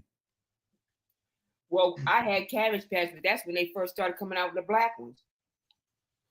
Okay, Cabbage Patch. What about you, Preezy? Or you on mute? Sorry. Yeah, I had little Barbie dolls, little black dolls. Okay. Did you hear about the latest one that just came out? That's autistic, yeah. Yeah. Well, they said, well, it's It's Down autistic. syndrome Barbie. I think it's Barbie got that new autistic. shit. Wait, what is it? This is Down syndrome Oh, Barbie. Down syndrome. Okay. Yeah. Down syndrome. They really Don't titled look and like a named it Down syndrome Barbie. I mean, to me, it doesn't look like she has Down No, syndrome. nobody Looks got like a I'm about regular to Barbie. say, like, did they? Oh, Is she that got the? braces on her leg? Wouldn't I that be don't know what polio? those are. Yeah. Is she Forrest Gump Barbie? Is that Down syndrome with the braces? Oh, God, I don't know. Well, that doesn't give you braces because you have Down syndrome. I mean, Yeah. That's, so polio or something? Must do I it. know. she could have polio. It could be a polio. Or It like, what look is? like braces. Diagnosis in Down syndrome Barbie. It look like When she did got- Barbie eyes get Asian like that? Like, when did they get? That's supposed to Like, be the Down syndrome part. that's. Oh wow! I don't know. That's who Well, cares? You're like, canceled. she got little Mattel. hips and everything. They were saying they were trying to reach out to this community, and this is the new doll that came I out. think You know, girls with Down syndrome were already playing with Barbie just fine. Right, what? I guess don't. they felt like they were not a part of the community of everyone else. They felt excluded. You know. Okay. Y'all think this was a good idea to do this? I don't know. What they want to do it for the kids to make them I feel see if I Google okay. Down syndrome, the pictures of the people that pop up are not going to look like this Barbie doll. So on the one hand, it's not true to life, and on the second hand, it's kind of insulting because what is it? Just like, are we saying that Down? I don't. It's really titled Down syndrome, right? Yeah. It's really okay. So Yeah. Well, Down syndrome Barbie looking sexier than regular Barbie, no? Well, and also too, that's a little regular weird, and I Barbie. feel a little weird about it. Is that That's Native regular American Barbie Barbie? there. That's a regular one without the blonde hair, of course. But that's regular Oh. Barbie. Okay, And back to Down syndrome Barbie. I was about to say, when the fuck did Ariana Grande get a Barbie doll? Oh, Hey, God. Oh, God. I mean, well, you know I don't what? see the difference. You funny. There's not a lot. Well, you know what they did? I think they make a. Did she get a Barbie doll? Yo, they just giving Barbie dolls to people? She might have. I think Simone Biles got a dark. She probably do. Yeah, there's so many other women Serena that I would Williams like a has Barbie doll for. So if this is the case, if Down syndrome people can Serena get Barbie Williams has a dolls, Barbie. So Serena Williams has a Barbie. So I mean, I think get that she's a phenomenal woman, but Yeah. like, and not to say Down syndrome women are not, or nor Ariana Grande, but I could think of like motherfucking who else need a I was Barbie? right. They do, and that's crazy. What? They do have a transgender Barbie. Laverne Cox has one. First off, Barbies don't even have genitals. I was getting ready to ask that. Is there a transgender doll? How did they get one? How did they get one before Down syndrome Barbie? I don't know. Should I feel offended for Down syndrome not getting one before transgender Barbie?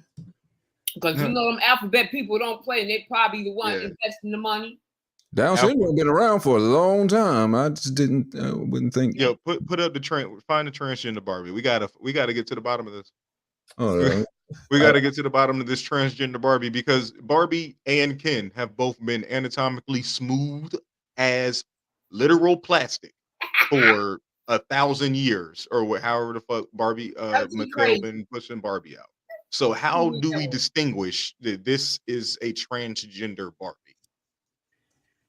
How do you change the difference between, I guess, transgender and regular female Barbie? Genitalia. Yeah, if they have that. I don't think they have that. Wait a minute. Now, And it's like, if they literally just slapping transgender on a fucking Barbie box and reselling regular ass Barbies, they the devil. They the devil and the Lord. Because they got the game locked up. They got a Walmart in the cul-de-sac, as we like to say. Damn it, I had a picture up here. I was about to put it up here. Where is it at? This video about to get X-rated. No, it shouldn't be. It shouldn't get X-rated. Well, Bangkok. I had a picture up here. Let me download it. Hangover 3. Why are they not popping up? But yeah, I guess they got transgender Barbie, and then they just said, okay, so What diseases? So, do they have an HIV Barbie? Do they have? They might. I'm not sure. And that Barbie is fucked up. That Barbie probably skinny as hell, unless you get the Magic Johnson edition. Oh God. Oh wow. It can get worse. Like, Pull this let's thing see. up. They got paraplegic Barbie, and you could I just make think they those do on your have- own, I think they do have like wheelchair Barbie or handicap Barbie, whatever you want to call it. aka Vietnam War veteran Barbie. Why can I not pull this thing up? I don't know. It's not letting me download the picture. I had a I picture. want to say they probably do have slave doll Barbies, and they I probably don't just look think like. they have that. I'm pretty sure someone does. I'm pretty sure someone in some deep part of you know what region of America probably has something. Because how long Mattel been out? It's been out for like 150 years. Something like that, yeah. They got some racist shit. They got some racist toys they were selling to the Oh, you fucking mean back in the slave day? master's daughter. Yeah, some colonial shit, some definitely slave era shit. Oh, this thing will not let me pull up the picture. I'm trying to download it and I can't get it to pull up. That shit don't exist for real. The Matrix will not let us have that picture. I mean, I'm looking at it, just won't. I can't get it to pull up. Or it's because you're not transgender, so you cannot access that. Maybe that's it. They would know. Let me try another method. I'm going to pull this thing up one way, somehow. I'm pull it up. Hold up. I'm going to pull this thing up. The only way to find it is to accept that they're here and you can't do anything about it. All right. Let's see. Still can't pull it up. Dang. They're here and you're afraid. Transphobia. What's it called? Transgender? Yeah, I'm trying to pull that one. I see they have a transgender Barbie. That's what he's trying to find. I got it. I mean, I went to Google. I downloaded it, but for whatever reason, I cannot pull it up. Oh yeah, they're not gonna let us. Well, nice to know that they're watching this stream. Yeah, for whatever reason, I cannot pull it up. I don't know why it's not letting me pull it up. Pulled up all the other Barbies, but it won't let me pull that up.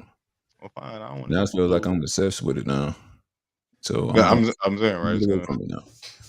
That's your rabbit hole for later. Yeah. Okay. Well, do y'all think that was a good representation of Down syndrome Barbie? I can't pull up transgender Barbie. I don't think so. Fuck that. They should have called me because I could have had this shit way down syndrome. I could have First off, her hair is too nice. I'm gonna be like her hair's like where's the candy stains? Where are the Oh God. Come on, man. You try to get canceled. I'm trying to get they made a Down syndrome Barbie that literally just looked like candy stains. He said candy stains. I found her hands not like she come on now, like she don't look strong. And she looks strong in the legs, but she I don't know what those are. What are those? Braces. Leg braces. Her eyes should be smaller. But why is she having leg braces? Do Down syndrome people have braces usually? Don't they have braces? Some of them have braces. I don't know when they walk. Is it because the syndrome that they suffer from keeps them from like their effect gravity and the braces keep them down to the earth so that they don't. I work with a lot of Down syndrome people that didn't have braces though. Yeah, I never seen any with braces. I mean, regular people have braces. Hell, I had braces before. This is tore my ACLs, Barbie. This explains everything now. Well, this Barbie used to be a hooper, but she tore her ACL, and now she just met a nice man. She decided to join become a banker like her father, but she met this guy that she used to play basketball with in high school. She just looks like she just tells the weather for a living, whatever. She's like those people, those women that had those big coughs, those big hairdos. They used to tell weather on the Channel 6 News. Yeah, it looked like I'm not supposed to see her bottom half. Right. But that's what you never see the people in the news, their bottom half. You only see the top half. That's what shows. Like where her freckles at? Like I see a lot of like her face should be a lot smaller. Like and for like again, if we Google Down syndrome people, I know they would look at this shit like, who the fuck is that? I got okay. I finally got something. Here we go. Hopefully it looks good on screen. All right, that's transgender Barbie. That's Laverne Cox. That's Laverne Cox, yeah. Well, that's who they modeled it after. That looked like fucking Vanessa Williams.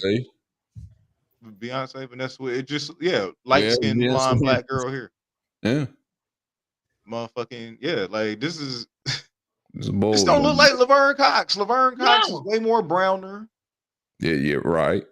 Way more like, and she got. I'm not like she's what again.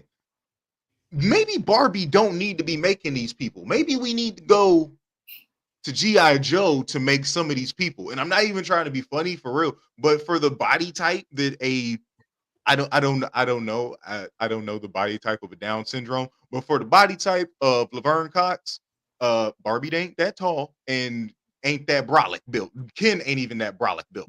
Yeah, and Barbie tends to sit down at the toilet. I don't know what Laverne got go. So does Laverne still? Never mind. And instead of if you're going to go with G.I. Joe, then she could have a kung fu grip and a kung fu dick too, I guess. Hey, look, It kicks ass. She has the Cobra Commander. Cobra. God's crazy. So everybody gets a Barbie, but I mean, they don't do a good job of making them look like how they supposed to look. Michael Jackson got a Barbie. Prince got a Barbie. His is Sandra Bullock's Barbie, probably. I could see them looking exactly. Maybe they need to bring on some multicultural. I was just thinking that. I wanted to see like a Haitian Barbie, motherfucking Moroccan Barbie, and some shit. But they only got like 3 shades for Barbie. They really don't be trying to, and they really be trying to use that darker shade sparingly. So what do we think, guys? And good idea, bad idea? It's a good idea, just bad presentation. Okay. Preezy, good idea or bad idea? What do you think? Good idea, I guess, to make the kids feel like, there's a doll for them and that they're no different than anybody else. If it's a positive thing, I'm all for it. Okay. As long as it's positive. LT, good idea, bad idea? Fuck it, bad idea. If I come over to play at your house and you got that Barbie, I'm gonna know that that either came from the discount bin, or me and you aren't gonna be in the same classes when school starts. But I think it's weird because I love representation, but that makes me, because does the Down syndrome person exclusively have to use that Barbie? Like, imagine you going over to your little friend's house and you got the Down syndrome Barbie. They all got the Barbies that look like them. Like, and I guess it's cool. Everyone will want to play with a toy that looks like them. I just don't think it look like a Down syndrome person. Their faces are smaller.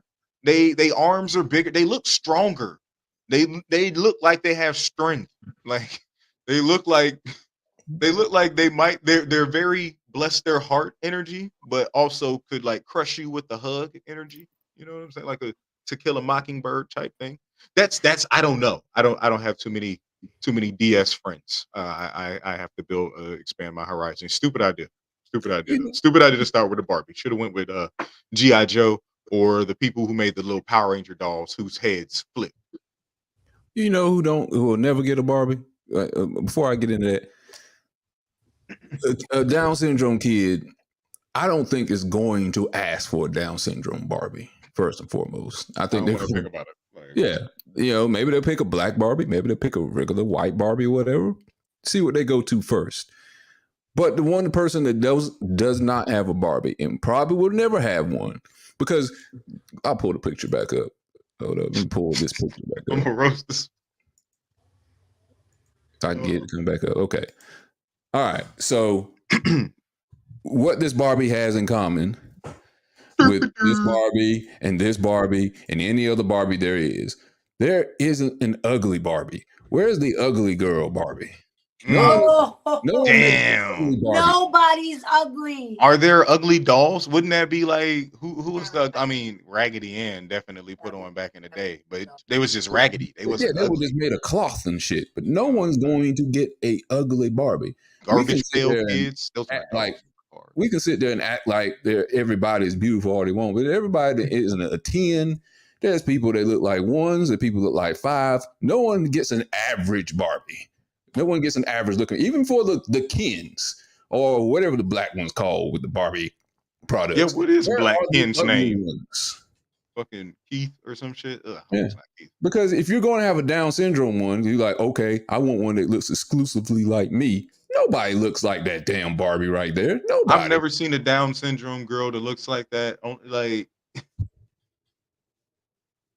No, I even in a hilarious Family Guy episode where they made fun of Down syndrome, Right. and it like no, that just, and not to say Down syndrome people are unattractive. It just feels weird to say this. Like it just it I because mean, this different looked people like look regular different. fucking Barbie.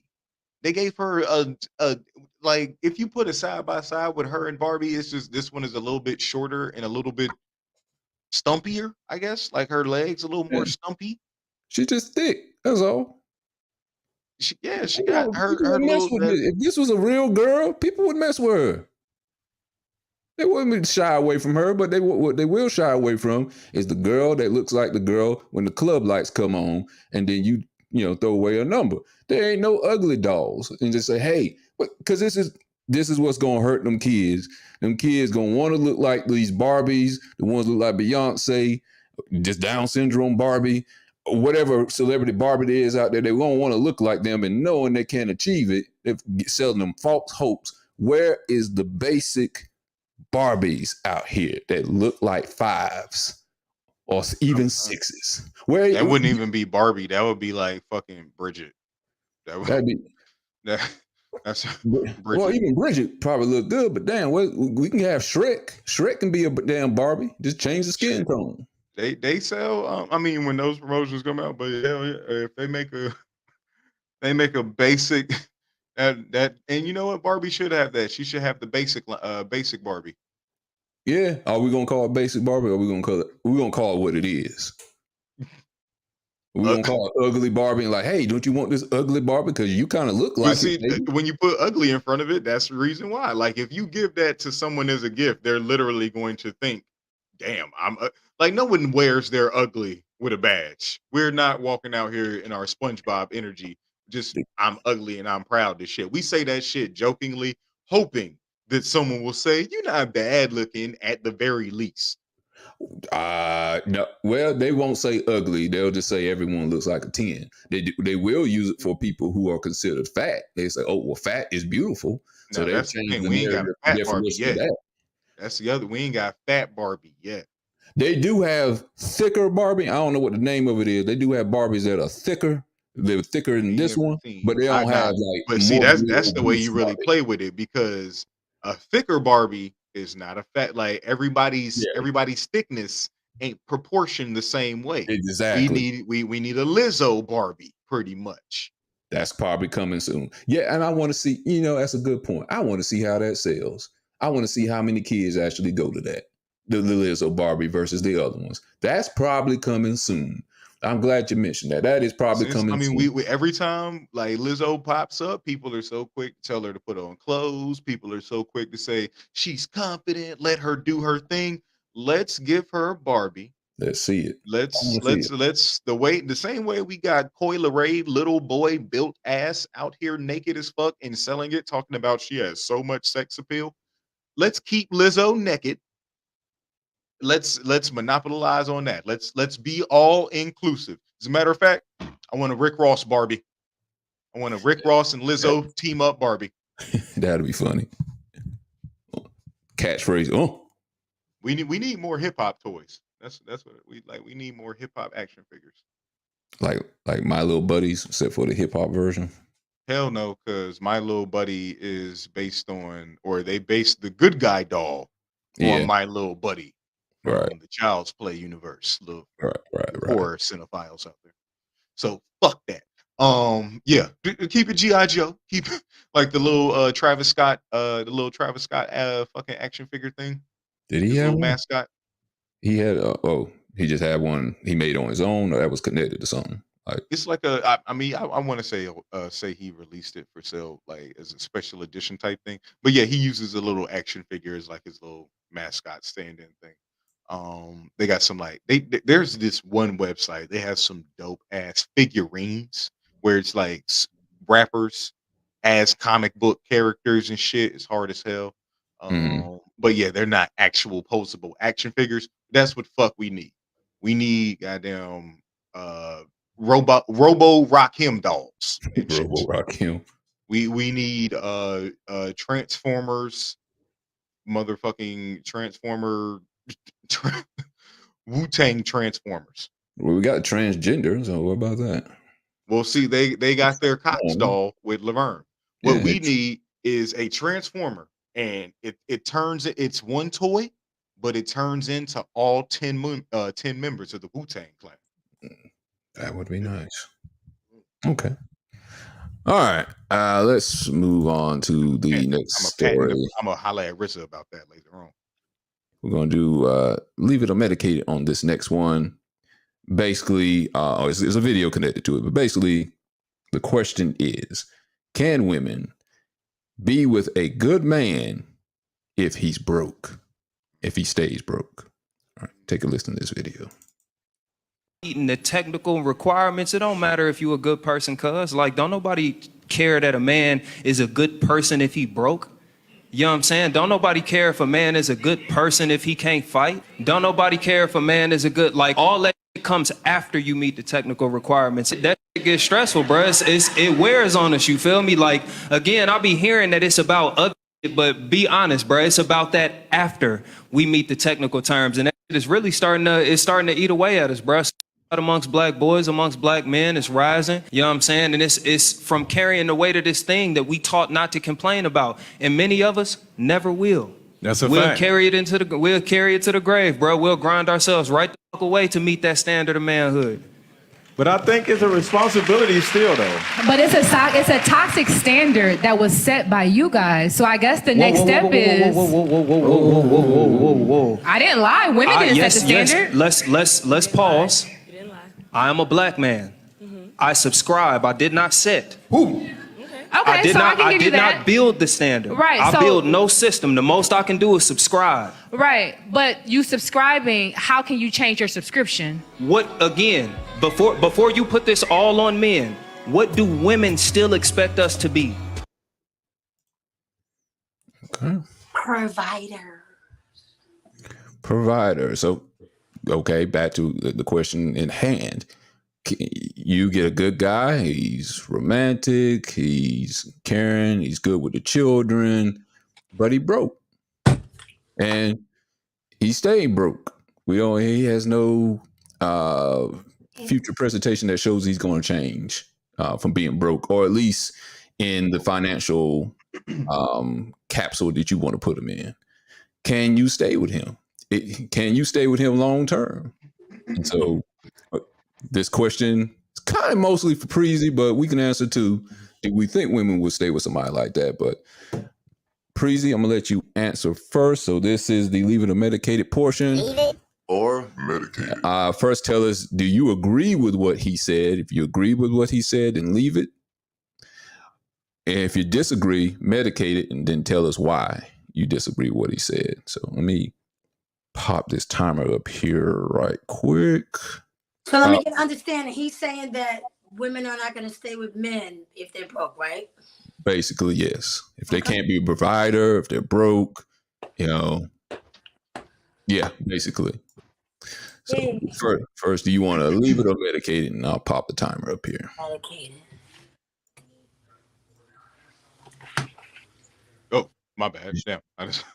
Did you want to leave it or medicate it, Preezy? Medicated. Medicated. Okay. Tell us why you don't believe in that. You ready? Don't believe in that? Go! Huh? I'm getting confused. Leave it if you agree with the guy. Medicate it if you want to fix what he said and change what he had to say if you don't agree with it. No, if you came to me first, I'm going to leave it. Oh, okay, you don't leave it. All right, there we go. Are you ready? Go! Because, first of all, if you read the Bible and if you believe in it, it says that the man is supposed to be the provider, right? So, listen, finance is very important. I'm not Today is very important. No woman wants to be with someone and they're doing everything. That's a lot. If we're together, finances to me is just important because I can't take, my job is not to put all the burden on me. Yes, you're a nice person. You should be nice anyway. It should be no, well, he's a nice person. He does that. That's no substitute for what you should be doing. You should be working and have a good job, just like I'm working and having a good job.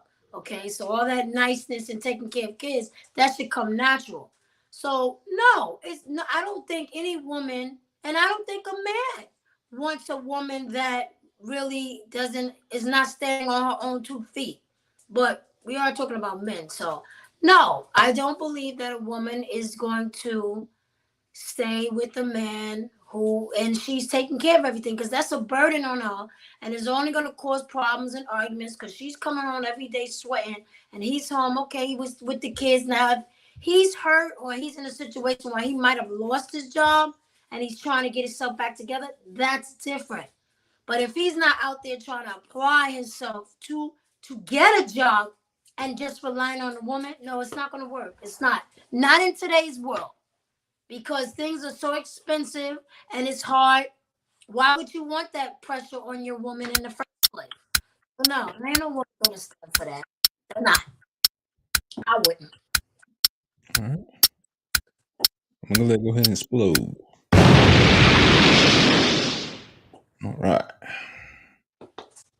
All right, LT, you're up next. Do you want to leave it or medicate it? I'm gonna leave it. He's gonna leave it. All right.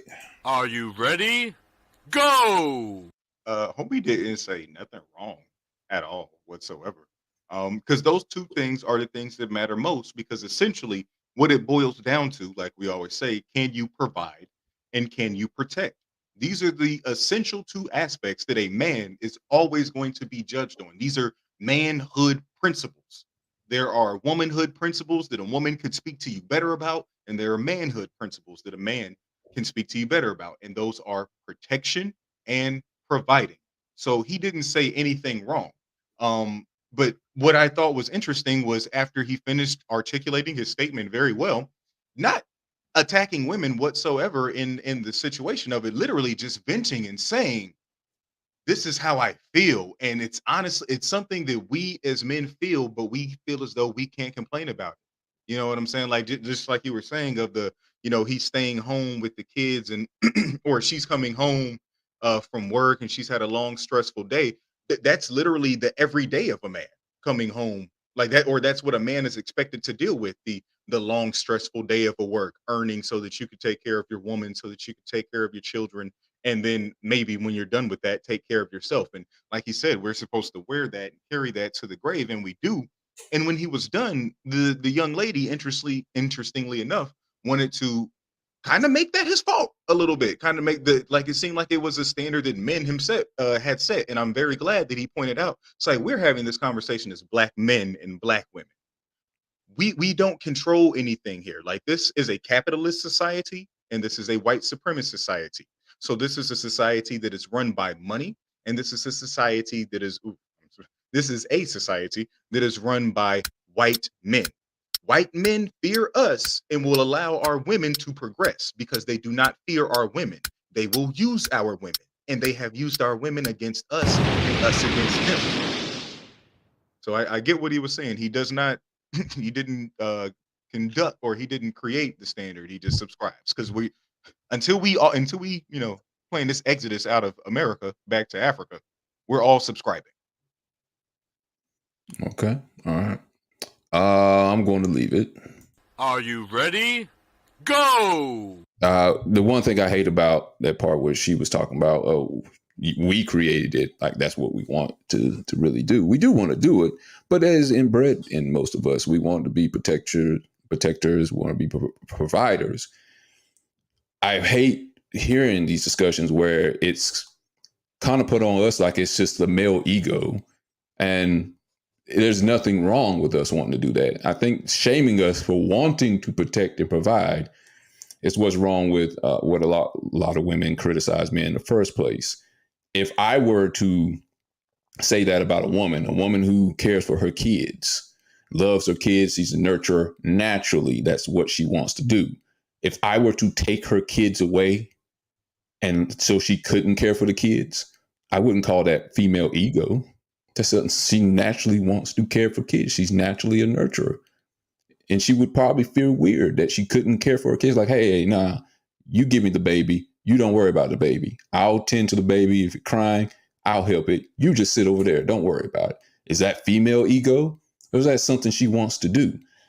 No, I don't agree with that. And a guy, naturally, I'm talking about real guys, not the bums, naturally wants to care and provide for his family, his kids, and his woman. So I hate this shaming that I always hear a lot of times about why can't you just let the woman provide and take care of whatever. Like that's why I always tell y'all that men don't care about your money. They don't. They really don't. They care about other things that you can do to help provide for the family, but they don't care about your money ultimately. Most guys don't because they want to be the protector and provider. Real men, anyway, not the bums. So that's the most thing I take away from it. I don't disagree with nothing the man says. That's what's innately within us. We want to be providers and protectors. So don't shame us. As LT said too, we didn't create the standard. I say most of that standard is just innately born within us. Let us be us. Let us be men. Don't shame us for being that.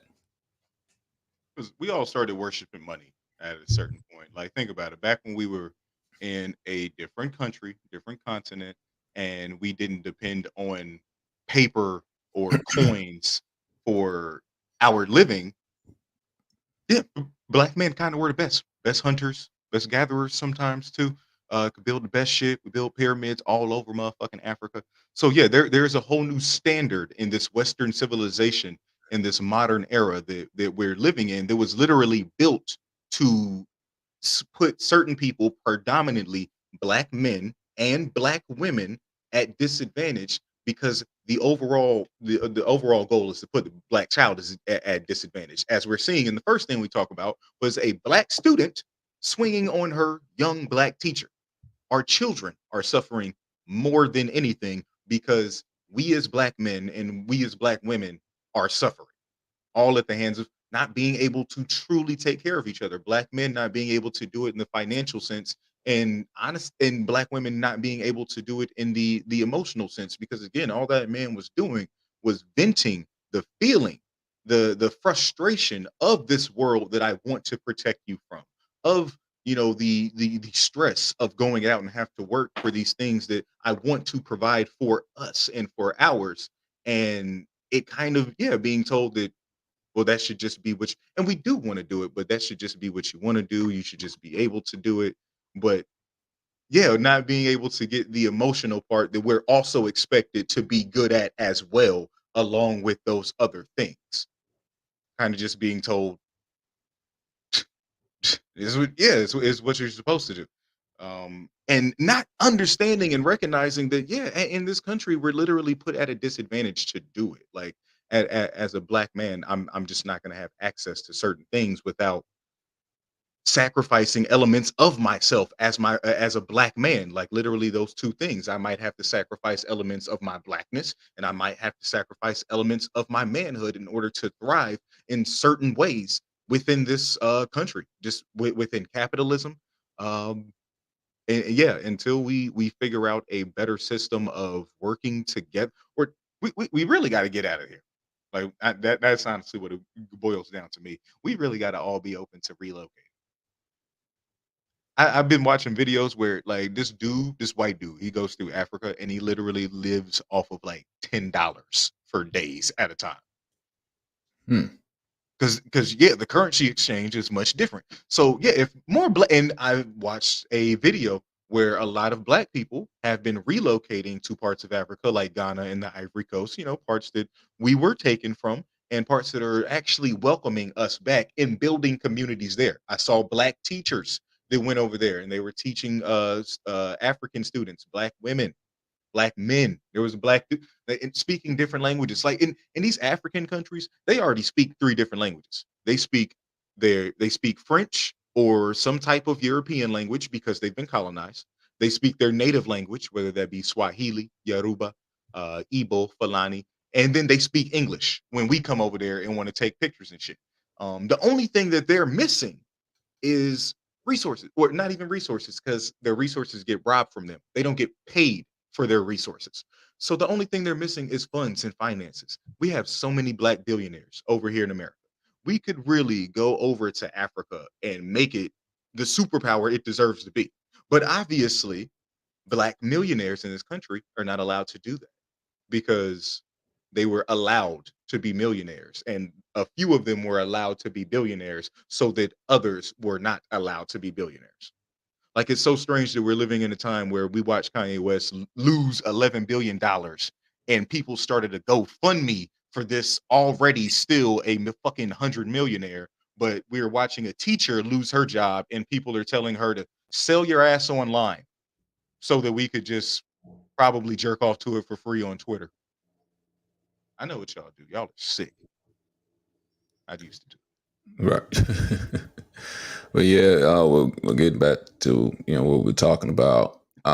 Again, society, I think, has softened a lot of men like this too by telling them it's okay to not have to be the alpha dog or be the provider in the house. Now, go do you.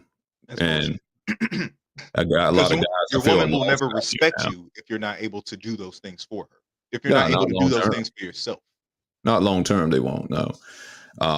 But they've basically trained them to take a seat and actually be like women, a subservient woman now. And they're going against their own nature.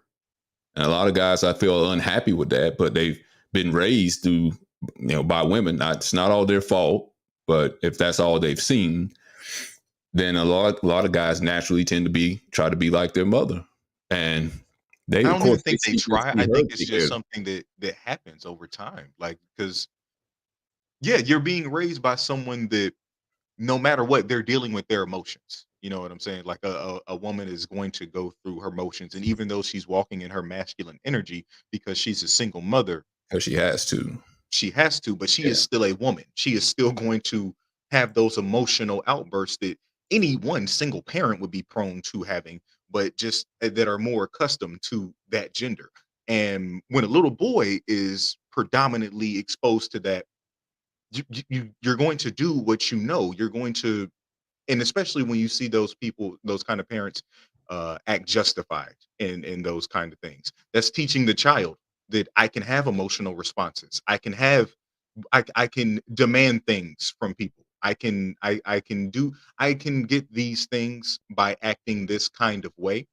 And that's across the board, regardless of what gender. That's just literally the proximity and the kind of the nature of, the parenting that is predominantly causing these fuckboy men, I guess. Yeah. Well, here's the thing. It's a lot of stress that have to even do that. That real men take on from day to day to be providers and be protectors of their household. The ones that really do it. But here's the other thing. If you are raised by a woman, and women have this protection that if they don't work, let's say if they are with a guy that does provide and pays for everything, 100% the bills, whatever, she could stay home. She's good if she don't have to pay anything. She's good if she's homeless. There are things that are put in place for her to protect her. She can go to a homeless shelter and people are not going to look down on her. It's like, oh, she's having a rough time. She's having a rough period in her life. Hope she pulls herself up. But if she doesn't and she just meets a guy and gets back on her feet, that's fine. That's literally the story of Pretty Woman. Good for a guy to do that. There's never a good time where a guy is just like, okay, well, I'm gonna stay at this woman's house, mooch off of her, live off of her for the rest of my life. There's never a good time. But if you are looking to model yourself growing up after your mom, okay, of course, if you're a single mother, you're doing everything for her. But there's also the other side of it. If she is under another guy's protection and she don't have to do anything and he's modeling himself after her, then he feels like, oh, okay, well, I could do the same thing. So I don't have the stress of being a man and having all this pressure of trying to do everything. I'll go do the thing where I can just relax and don't have to do anything. Just let the woman pay for everything. Or he And just never has to grow up because he's always that's what used I'm to saying. a woman doing something for him. Yeah, well, that's what I'm saying. And I don't. Some guys don't look at it as not growing up. They just look at, oh, well, it's just another role I can feel, just like women do. But it's not a bad thing if a woman does that, though.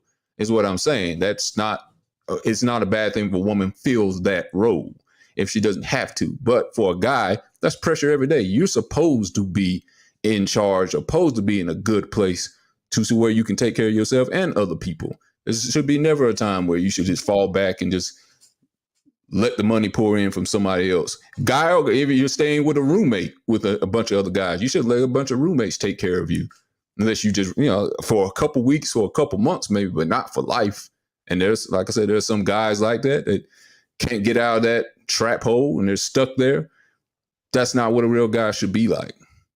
Still pressure, but you still shouldn't be like that. And it'd be the same thing, again, back to my point earlier. If a mother were to have kids and not take care of them, that's the equivalent of a guy just not doing shit and just letting other people take care of them. The woman not take care of her kids, not wanting to see her kids, just like, hey, dropping them off at somebody else's house and letting them take care of them. People will be talking shit about the mother because they know that's not natural. They know there's something wrong with her that if she were to do that. You don't want to raise your kids. Because I didn't live my life early in life enough, so now I'm about to live it now. I'm going to make my kids pay for it by being either absent or, being present and being shitty.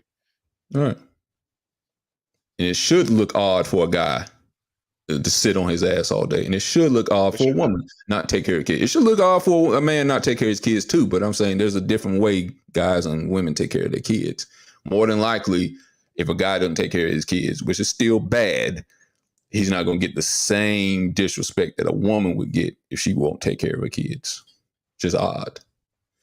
It's pressure either way, because it's pressure for a woman to take care of all 3 of her kids, 5 of her kids, 2 kids, whatever. It's pressure for her too. It's different kind of pressure for a man to have to be the main provider for a home and, such and such. And they're both necessities because at the end, at the intersecting end of all of it, there are people that need to be cared and protected, like children. Like if you truly care about, and that's where, I'm saying the importance of our pairings and relationships actually come in. Because honestly, this conversation only happens amongst us as Black people. Like white men are out here discussing, should we take care of our wives?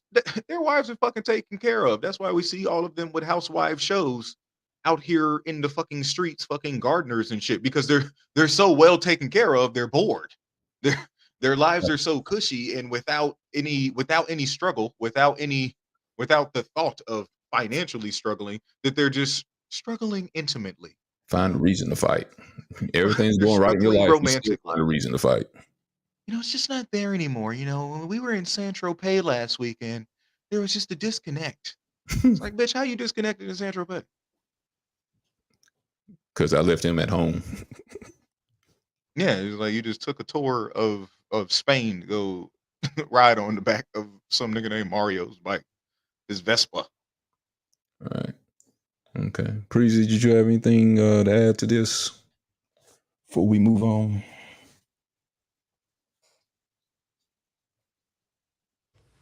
No, I just feel that it's important for the man to be the head of the household. It's important. I don't think the woman should have to do everything, and it's not going to work. Unless he, like I said, unless he got injured and hurt, and that's different. She's just taking care of him until he get on his feet. But for him not to do anything, afterwards, no, it's not going. That's not going.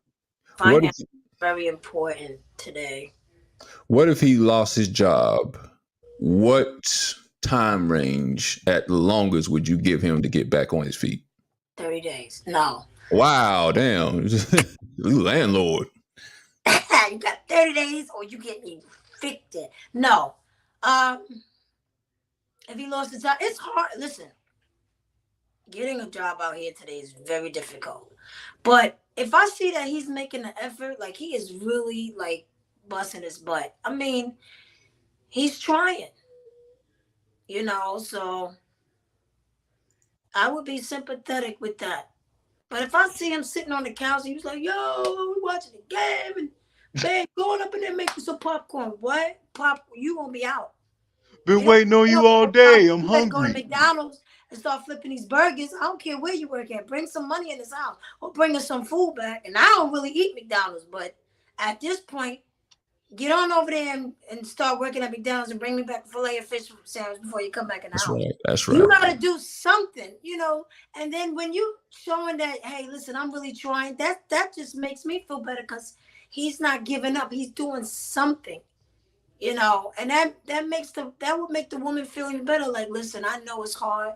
I got you. Come on, let's go on the computer and let's look together for some jobs. Go out there, go to the job fair with him. Drive him there if you can. But to sit around and not do anything, no. It's not gonna work. Not today. You give 90 days, 6 months, a year? What would you I don't do? even think well,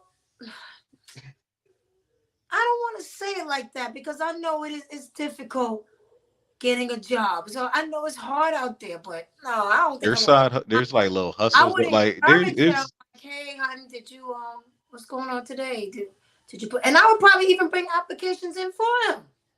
Yeah, and I get what you're saying because it's definitely when they're feeling down. You can't be that partner like. did you do this today? Did you do that? but you know like there's signs if someone is literally just like yeah, if you come home every day and somebody is just on the sticks, like on the game, it's like you should never be on the game then. Yeah, like you just, come on. If you like that episode with Martin, remember Martin was going through. Oh yeah. He was going through but he was trying. He worked at Hoochie Burger no original. He could welcome to Coochie Burger, whatever it is. He was doing everything he possibly could to try to get. It wasn't working out. So if that's the case, I'm not gonna, babe. Just keep trying. Come on, something is out there that. Yeah, 5 years. That's definitely that's the this person is they want more for themselves than they currently have at the moment. Like you don't have to want more for them. They want it. They're not comfortable with the Wiener Works check. You know what I'm saying? They're not comfortable with if I knew somebody, I would say, hey, listen, let me see what I could do. Because sometimes it's who you know. And I remember an incident. Why did we get married? The guy got mad because Jill Scott talked to somebody and he got the job. That might make the man feel a little funny too. But if you really like, babe, you know anybody? I'm willing to. Come on, you got to work together as a team. If I knew somebody like, hey, you guys hiring? Or my husband is looking for something. You think you could? Because you'd be surprised as who you know today. Would you be cool if he said he's cool with working part-time at McDonald's? Yes. I mean, like forever. What age? If he was really trying. Forever, I mean. Forever. Yeah. No. He bringing home food and money. I ain't going through no drive-through. That food is killing you. Your husband freezing? Damn. Yeah, that's him. What your husband do? Give me a fillet of fish. Sick of you. You still here? You give me one too? No, that's wife benefits. And they're not even free. They only 50. They like 25%. Not forever now. I'm not putting down people that work at McDonald's. Please understand this. I'm not, because a job is a job. But we got a house, we got cars, and a lot of those people that probably work at McDonald's are in school. I'm just saying, a lot of them are probably in school. I know when I grew up, a lot of the kids were in school, so that was their little hustle, or they're retayees. Or drop out of school. Right. But for you to say, hey, babe, listen, is it gonna pay the cable and the light and all this? Because this is not gonna fall on me. I'll be honest with you. Like, unless you've worked at McDonald's already for a certain amount of time. You're a manager? You own you have to have already put in, like, your pay scale needs to reflect your age in life. It needs to reflect that. You can't, because I started working at McDonald's at the age of 27 when the pandemic first motherfucking started. I only lasted 3 days because that's not something that an adult that has never worked in fast food should just start doing. You know what I'm saying? Even if it's just a job. Like, I thought I was doing it just for the job, just to get money. Hey, I didn't. No, I didn't even He make would be, my husband would be, you must, oh, babe, I'm getting ready to clock out. No, you're not. You getting ready to do another 8 hours. You got to Oh get it. man, I could laugh. he's You, probably we with got that. I bills. laughed. We got bills. Is that what, if that's what you want to do, you better take Johnny's shift because you doing another 8 hours. We He got probably have no choice. 'Cause you know they lacking on employees anyway. He probably would We have to are work because more. they underpay them off. They overwork them and But underpay them. they about to be really underpaid very soon. But They see, only that might compensated do something. $2 more during the pandemic. Damn. That might do better get you in the OnlyFans. No, I ain't put my husband on the OnlyFans. I was about to say, what he bringing home? I ain't doing that now. I'd rather Y'all could both do that. If he bring home six figures, you wouldn't let him do it. Not even bringing it home. It's just literally it's coming to the house because I'm doing it at the house. I'm here anyway. Matter of fact, naked Madden. That's Yeah, what he can strip on OnlyFans at home and take care of the kids in another butt room. naked NBA 2K. And I'll go right to that video, right in front of the video. And he don't even be doing nothing sexual. It's Right. literally just him playing 2K naked. I said, get a right job with a W-2. Just ain't no. Turn this damn thing off. You gonna figure out you gonna bust in one day. This nigga gonna be streaming buck ass naked with the Grizzlies. We ain't doing that. I would help him because that's what you have to do as a partner. Help your husband out. Be there for him because he's going to be feeling down and probably shameful that he's not providing for the family. So be there for him. I mean, but you want to see him trying too. Like, babe, I'm trying. Well, I'm here for you. We got to do this together. If more people did that, it's about teamwork, 100 and 100. So it's gonna be rainy days. You're gonna bail out on him because it's raining, but you was there with him for the sun. But now you bailing out on him when it's raining. No, that's not what you do in a relationship. But you gonna leave when it start flooding though. That's when he don't get a job for like a year or two. Got my rain boots. Got to save yourself. I'm gonna be good. Ain't nothing. I mean, because we're living in a day and age where like you would want to be. I'm not gonna lie. I want to be sympathetic of someone that would take that much, but for a man, you don't really get that long. I'm gonna be honest. Like it could be very different with a woman because honestly, we want women to stay home. The world is very dangerous. Women. Me and my girlfriend talk about this all the time. It's like, yo, back like a few thousand years ago, if a woman was just walking by herself, you could end up in a different country somewhere as property. Like someone could just come here, bitch, and just run off with you thought your wife was at the market. It's been like 7 hours and she ain't come. Like, but we would love to stay home, but today's inflation, we can't. You really got to have those two incomes. It's sad, but you have to. Our women have to have those two incomes. You have to. Unless only our women. Because white women don't have to deal with that. White women are making money off of their kids on TikTok. White women are at the house. White women been on the work from TikTok. White women been on the work from home wave. Even before it was TikTok, they just had the work from home. White women were the first. Maternity leave was given to white women. The whole we're in a capitalist society. We do need two incomes as black people, as black and brown people. We need as people of color.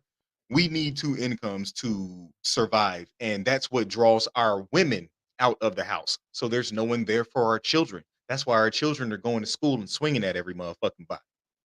Like again, the most dangerous thing the CIA said there was to the American people was the black family.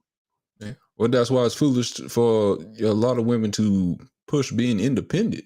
If you got all these kids at home, they've been sold that, like through propaganda, through what I'm saying, like literally through all my women who independent. It's not all about you when you have kids. After that, if you single, you ain't got no kids. That's one thing. But if you got kids and you happy about being by yourself, there's a problem with that. Yeah, Beyonce, Destiny Child, and that's kind of what like white feminism is about. They're fighting for the right to get. They fought for the right to get into the workplace because they wanted to get out from underneath their husbands. They wanted to get out of the house. They wanted to make their own income because back during World War II, when all the men went over to Europe to fight, they gave the jobs in the steel mills and everywhere that was making like war bonds and shit. They gave those jobs to women, and That's the because women that were was a doing really necessity, good. though. And that But was a necessity. Yeah. but when the men came back from war, they were like, We got a taste of it. fuck out of here, bitch. Give me the job back. Like they kicked those women out of the workplace and sent them back home. And that's when the women's liberal movement started in the 60s and 70s with Gloria Steinberg. That's when women, predominantly white women, it's like, no, we want to go back to work. We want to do this. But the black woman has never had the luxury of being able to work from home or stay at home in general. Like literally the first jobs black women could get after slavery, we're watching white women's children at their house. It was literally just being house slaves again, or field shit. Go figure. All right. Let's move on to the last story for the night about some badass kids, which I guess ties into almost everything we've been talking about today. They better be white. They better be Asian. Not this time. Not this time. Damn it, it's never them Asians. Breaking up with me. Why? Why? Okay, so you gonna break up with me because of my son? I was trying to teach him right from wrong. Okay.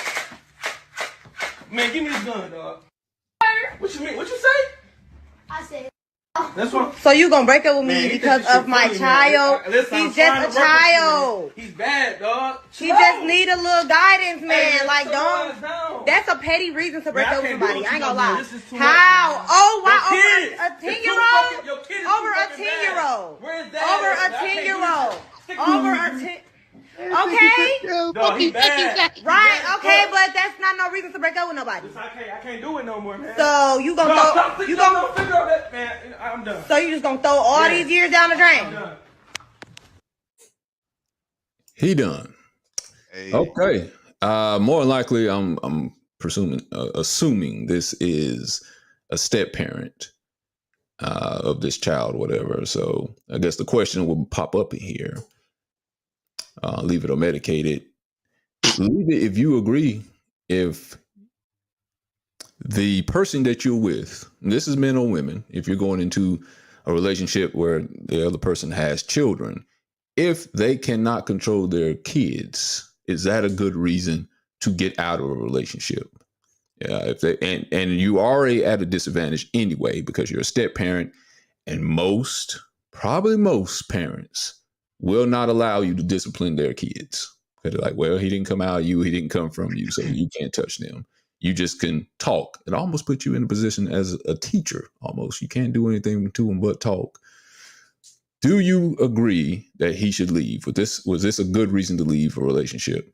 And if you don't agree with it, then you should stay through all the bad things this child is going through. You would medicate it. Okay? So, LT, I'll let you go first. Tell us first, you want to leave it or medicate. Leave it if you're okay with what he did. Medicate it if you disagree. I'm going to leave that shit. Okay. Ready? Go! Yeah, he should just leave. Like, that little boy was an asshole. And sure. And yeah, the excuse of he's only 10, he's only a child. How long are you going to be able to say that to him? Because this little boy is disrespecting me right now. And it's kind of fucked up that she felt like I need to record this because it's almost like you're trying to use the public against me. You're trying to publicly humiliate me. You're trying to expose, like you're trying to use the internet and social media against me to get you, because I'm not going to, like, how will we continue to conduct our relationship after this, after you expose me to the world as wanting to break up with you for your badass child? You're not even caring about the fact that your child is flipping me off in the background, is calling me out of my name. He's disrespecting me. So yeah, the only, just like with the teacher, we want these people to guide our children. We want them to teach them, but we don't want them to speak to them the way that we do when they fuck up. We don't want them to physically discipline them the way that we do when they overstep or disrespect us like that. So yeah, the best thing he could have done was leave. I feel like she should be more worried about the fact that your son doesn't care about that your son doesn't care about how he's making you look.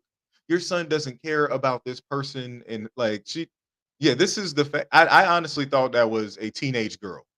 The fact that her son is 10, that oh my god, like that oh wow, like mm, yeah, that's someone that cares more about the how she looks to her social media. Um, and if you're going to choose your motherhood over your relationship because you're definitely trying to display your boyfriend in a negative light, let him leave. But you obviously want him to stay for whatever he was doing. And you know what? I just got to point out, I didn't even spend much time on it. He didn't look like the type of motherfucker to teach or raise someone suspectedly. It looked like it looked like you're dating the kind of person that your son is going to turn into, which is kind of probably the same kind of person you got pregnant by. So it's like just a cycle. You want people to put up with that? Fuck out of here. Okay. Preezy, what do you think? Do you want to leave it or medicate it? You agree with how he left, or do you disagree with how he left if you want to medicate?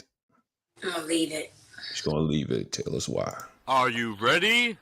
Go! When you are in a relationship with someone who has kids, and obviously they've been together for years, that's what was stated. I'm with you.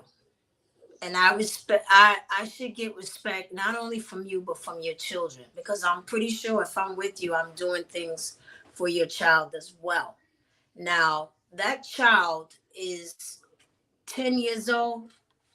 He's going to get worse. Then he's going to jump in my face. Next thing you know, he's going to get a weapon. Next thing you know, he might take my car. He may do anything.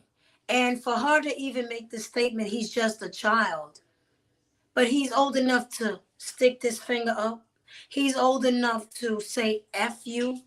So he's out of control. And I guarantee that middle finger up and that cursing is happening to her as well. Why would I want to be in a situation where not only are you disrespecting me, but so is your child?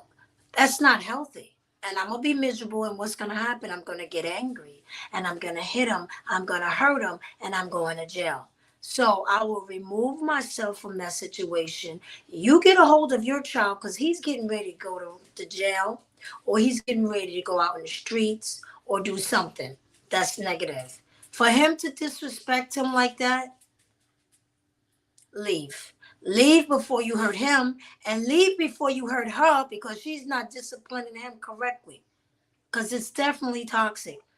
I don't think anybody should be with anybody in a relationship and their child is disrespectful like that, because it's only going to get worse. And then next thing you know, it's going to become physical with you and that child. It's not worth it.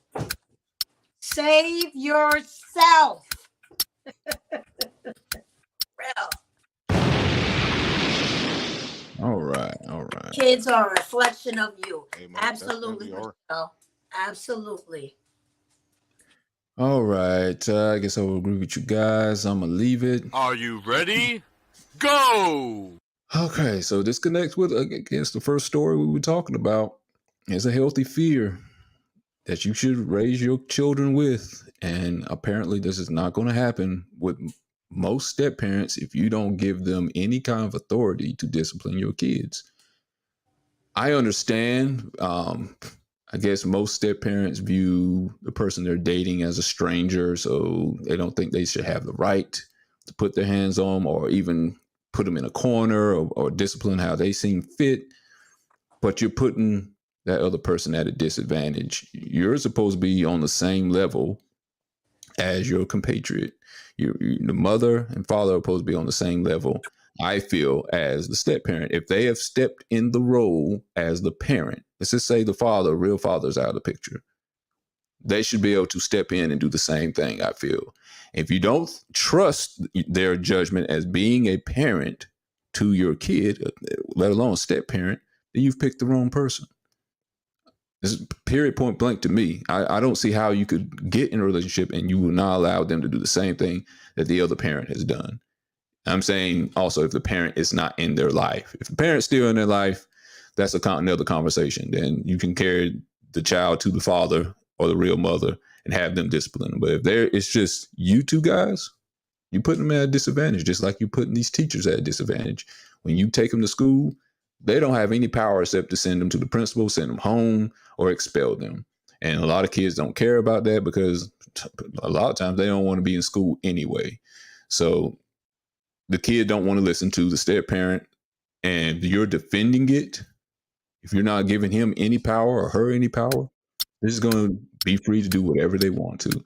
So I think it starts with the mother or father. You've got to be able to give the step parents some power to discipline a child. You got to let them know that it won't be tolerated, whoever you're around, period, but let alone the step parent, that misbehavior will not be tolerated. Yeah, I think the child is comfortable doing that because they probably see the other parent doing that to the significant other.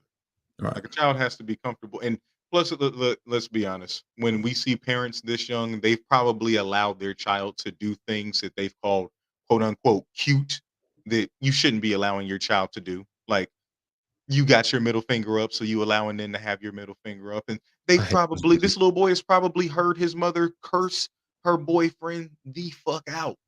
She's probably given him permission to disrespect the fuck out of him. Like that little boy was too comfortable.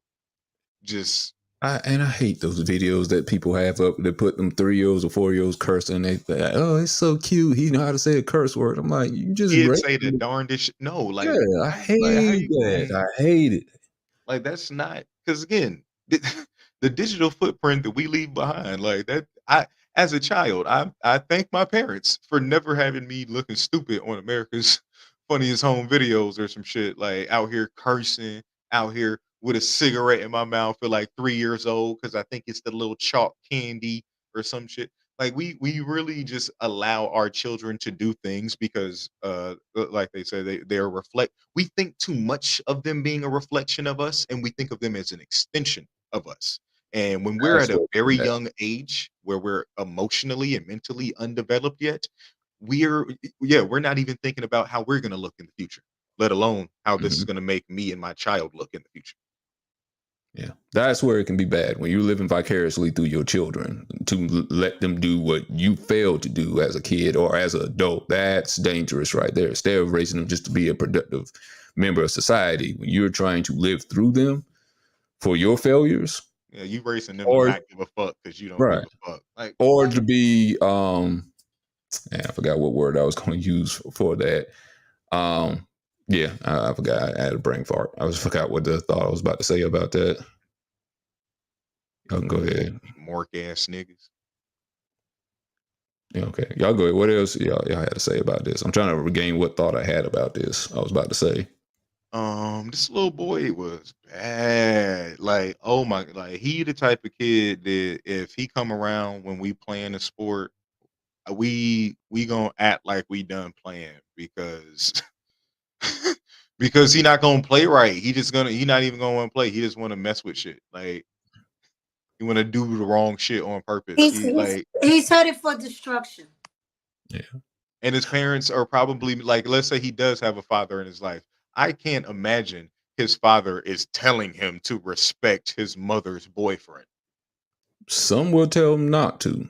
So some would tell them not to do. Some would tell them to do stupid, ignorant, badass shit. Is like, hey, and if your mama boyfriend, I only got like 2 minutes left on this collect call. If your mama boyfriend say anything to you, put your middle finger up and be like, suck my nuts, nigga. All right, daddy loves you, Bob. If he says anything to you, I'll deal with him.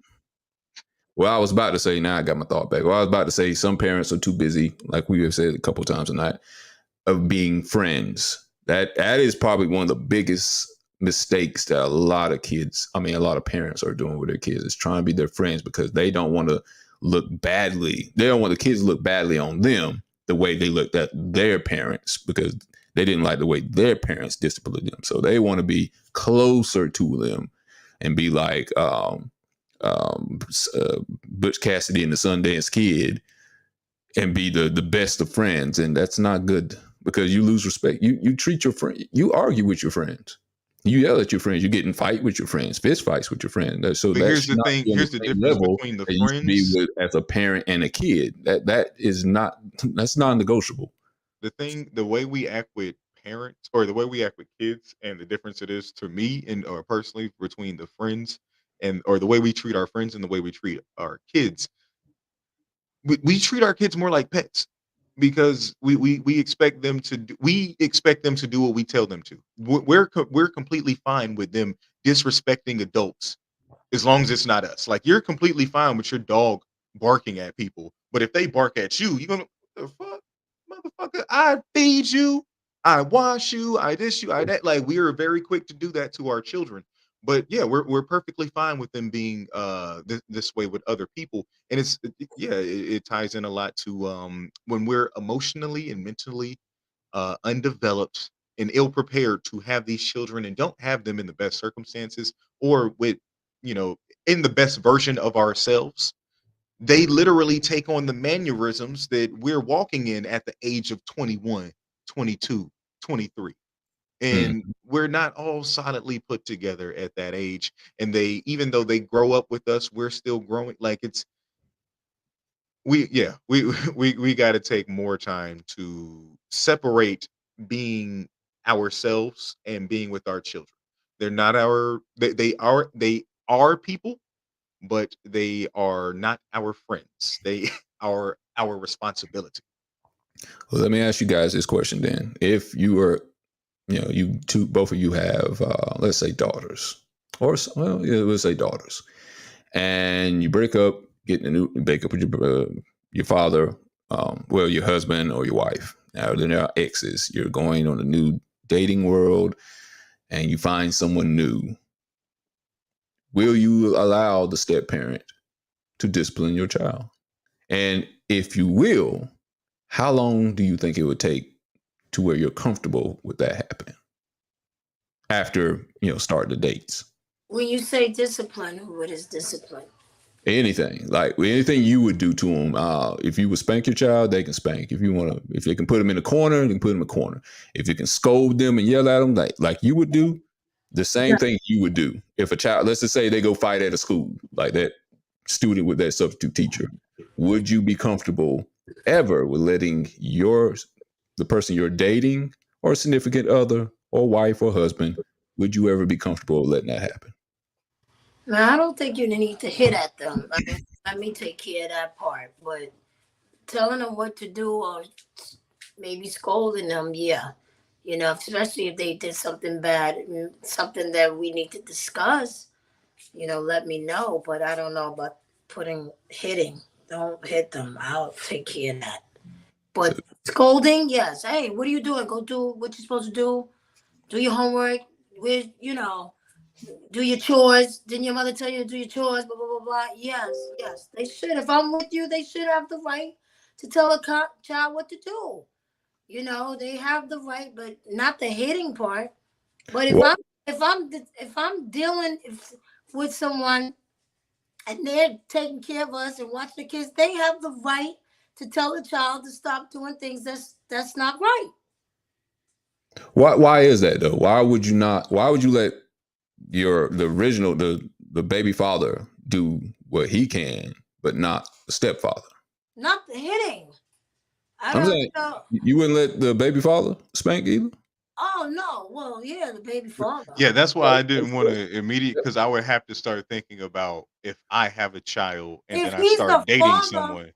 if he's the father, yes, he has the right to discipline our child. Yeah. Well, that's what I'm saying.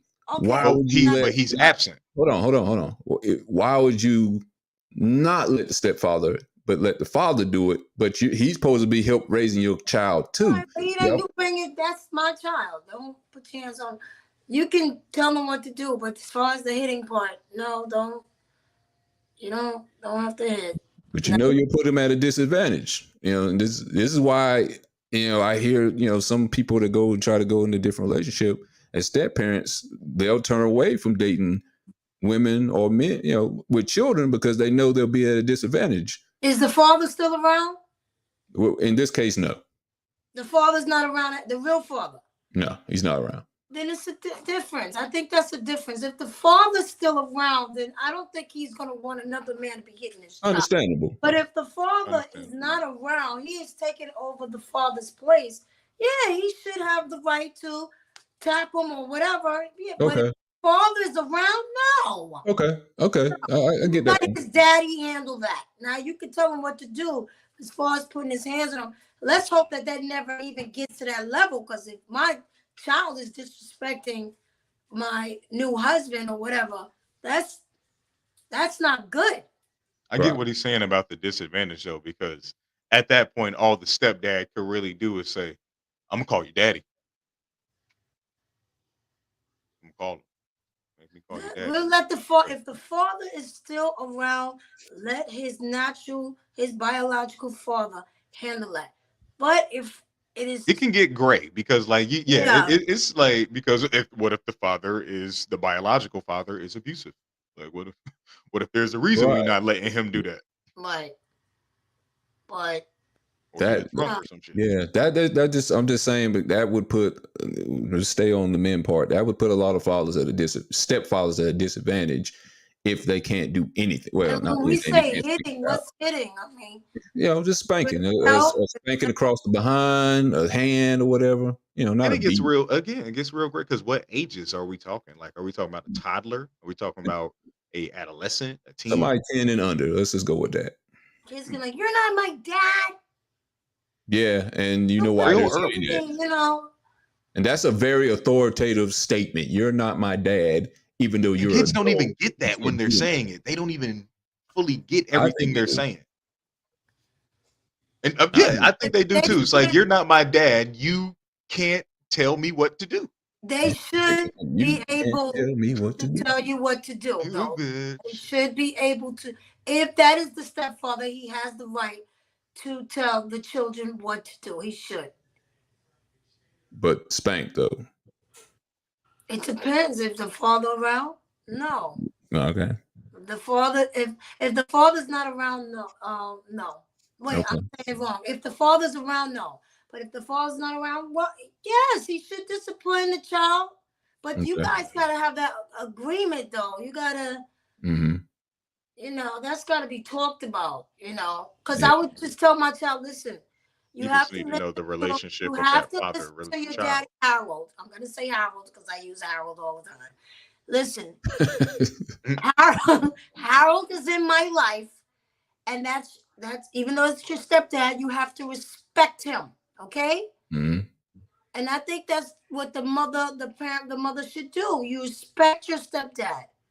Okay. And if there's something that you don't like he's doing, we'll have a talk. We have to have a family meeting and see what's going on. But he should be able to tell you. I don't think no child should be disrespectful to any adult. I didn't like it starts with raising a respectful child. My stepdad, but I respected him. I didn't care for him, but I respected him. Respectable people raise respectable children. He said to me, I did go back to Mom. Mom, I don't like the way, what did you say? Blah, blah, blah. Well, I will talk to him. And my mother would go back and talk to him, but she wouldn't. Don't you know? She just was like, listen, blah, blah, blah, blah, blah. So we had an understanding. And my stepdad realized, okay. Okay. Go ahead. I think it's a family meeting that you should have with the kids. You have to respect the adult. What action do you agree with more? Do you agree with what that substitute teacher did to the student, or would you agree with the stepfather spanking a child? No, that teacher did. Hey, look, that teacher was in a fight. I don't care. That teacher wasn't wrong. That teacher was in a fight or flight. She was defending herself, as far as I'm concerned. Because you know what? The level that little boy was at is exactly where that little girl gets to. That little boy was 10. That little girl was about 15, 16. That's why I want to ask then. Okay, so let's say the same situation happens with the stepfather, except it's at home. And it's a boy, and he tries to take his phone back from the stepfather. It's like, hey, you gonna give me my phone on my mama, boy. If he swings at him, are you cool with him swinging back? Restrain him. Because guess what? You're a grown man. If he hits you, you ain't got to punch him back. Hey, listen, you restrain him. There's ways of It's gonna be hard to But restrain without choking that boy out. I'm telling you, it's gonna But you get gotta, to but sometimes our reactions can get us in trouble. So let's not hit him because you're gonna get so angry where you can literally kill this kid.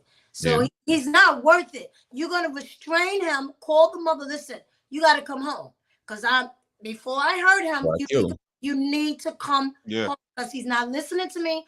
You don't have to. Don't hit him because he was a big man. He wasn't like a. Listen, stop. And just, okay, you know what? I'm wait till your mother get home. And then y'all gotta have a discussion because obviously she had no control over that boy. You can see she didn't. He's just a child. No, she didn't have no control. Okay, well, no control. Well, LT then. Okay, let's switch it around. Okay, let's say it's a woman. This, it's the person you're dating, significant other. Your daughter takes a swing at her, trying to get her phone back. Are you okay if she does the same thing the substitute teacher did in that video? Yeah, because you know what? Like I think it's really got to start with the parent. If I'm a respectable person, I should be raising a respectable child. What reason is my child out here swinging on a whole grown up for? And if you feel like you can swing on this grown up, at what point do you think you're going to be able to start swinging on me? Are you going to be able to think you can start swinging on your mother? Like, because that's not about to happen. One, as your father, I can't have that. And also, like, you're going to meet someone that's bigger than you. If you really want to go down the route of solving all of your problems physically, that's going to be a road that leads you only a few places, unless you turn it into a fucking boxing skill and really pull off some motherfucking Creed shit.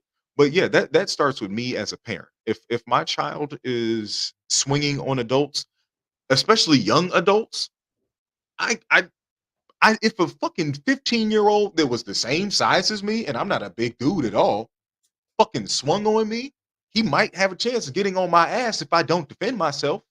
And especially if I'm in a situation like if I'm dating a woman and she has a son that is, around the size or that age where he's testing authority and bucking up against me. One, I can't consciously continue this relationship if your son beats my ass. I don't think you could respect me if your son beats my ass. And yeah, I'm not about to live on the edge. It's not about to be no Melvin and Jody situation going the fuck on up here, because that's where the fuck it gets. Get him before I kill him. Get him before I kill him. Y'all want a nigga with 2 strikes to lip up and go back. That's that nigga in the yo, you little chocolate milk dud. He licked his head. I was always He licked the disturbed by fuck that. out of Tyreek's bald ass noggin. He had some flashbacks. Yes. Cell number 42. All right. Crazy. All right, guys, we're gonna wrap it up on that one. Then we're about to go into the deepest thought. The deepest thought. Just concentrate and meditate on the deepest thought that's coming up.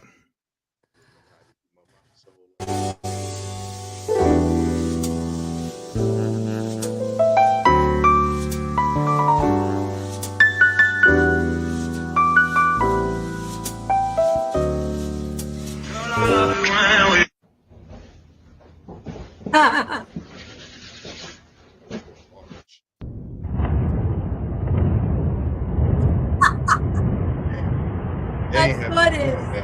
Oh Lord. Because you know what, my man over here laughing, he a few ho-hos away from being that same way. Like that little slim guy held up like that. How do you my man had a titty on top of his overall. Okay.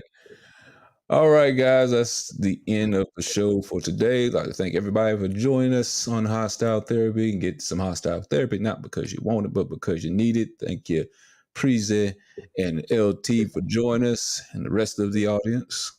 Yeah. We'll be back next Thursday, same time, same channel, whatever that is, Facebook and YouTube. Y'all have a good evening.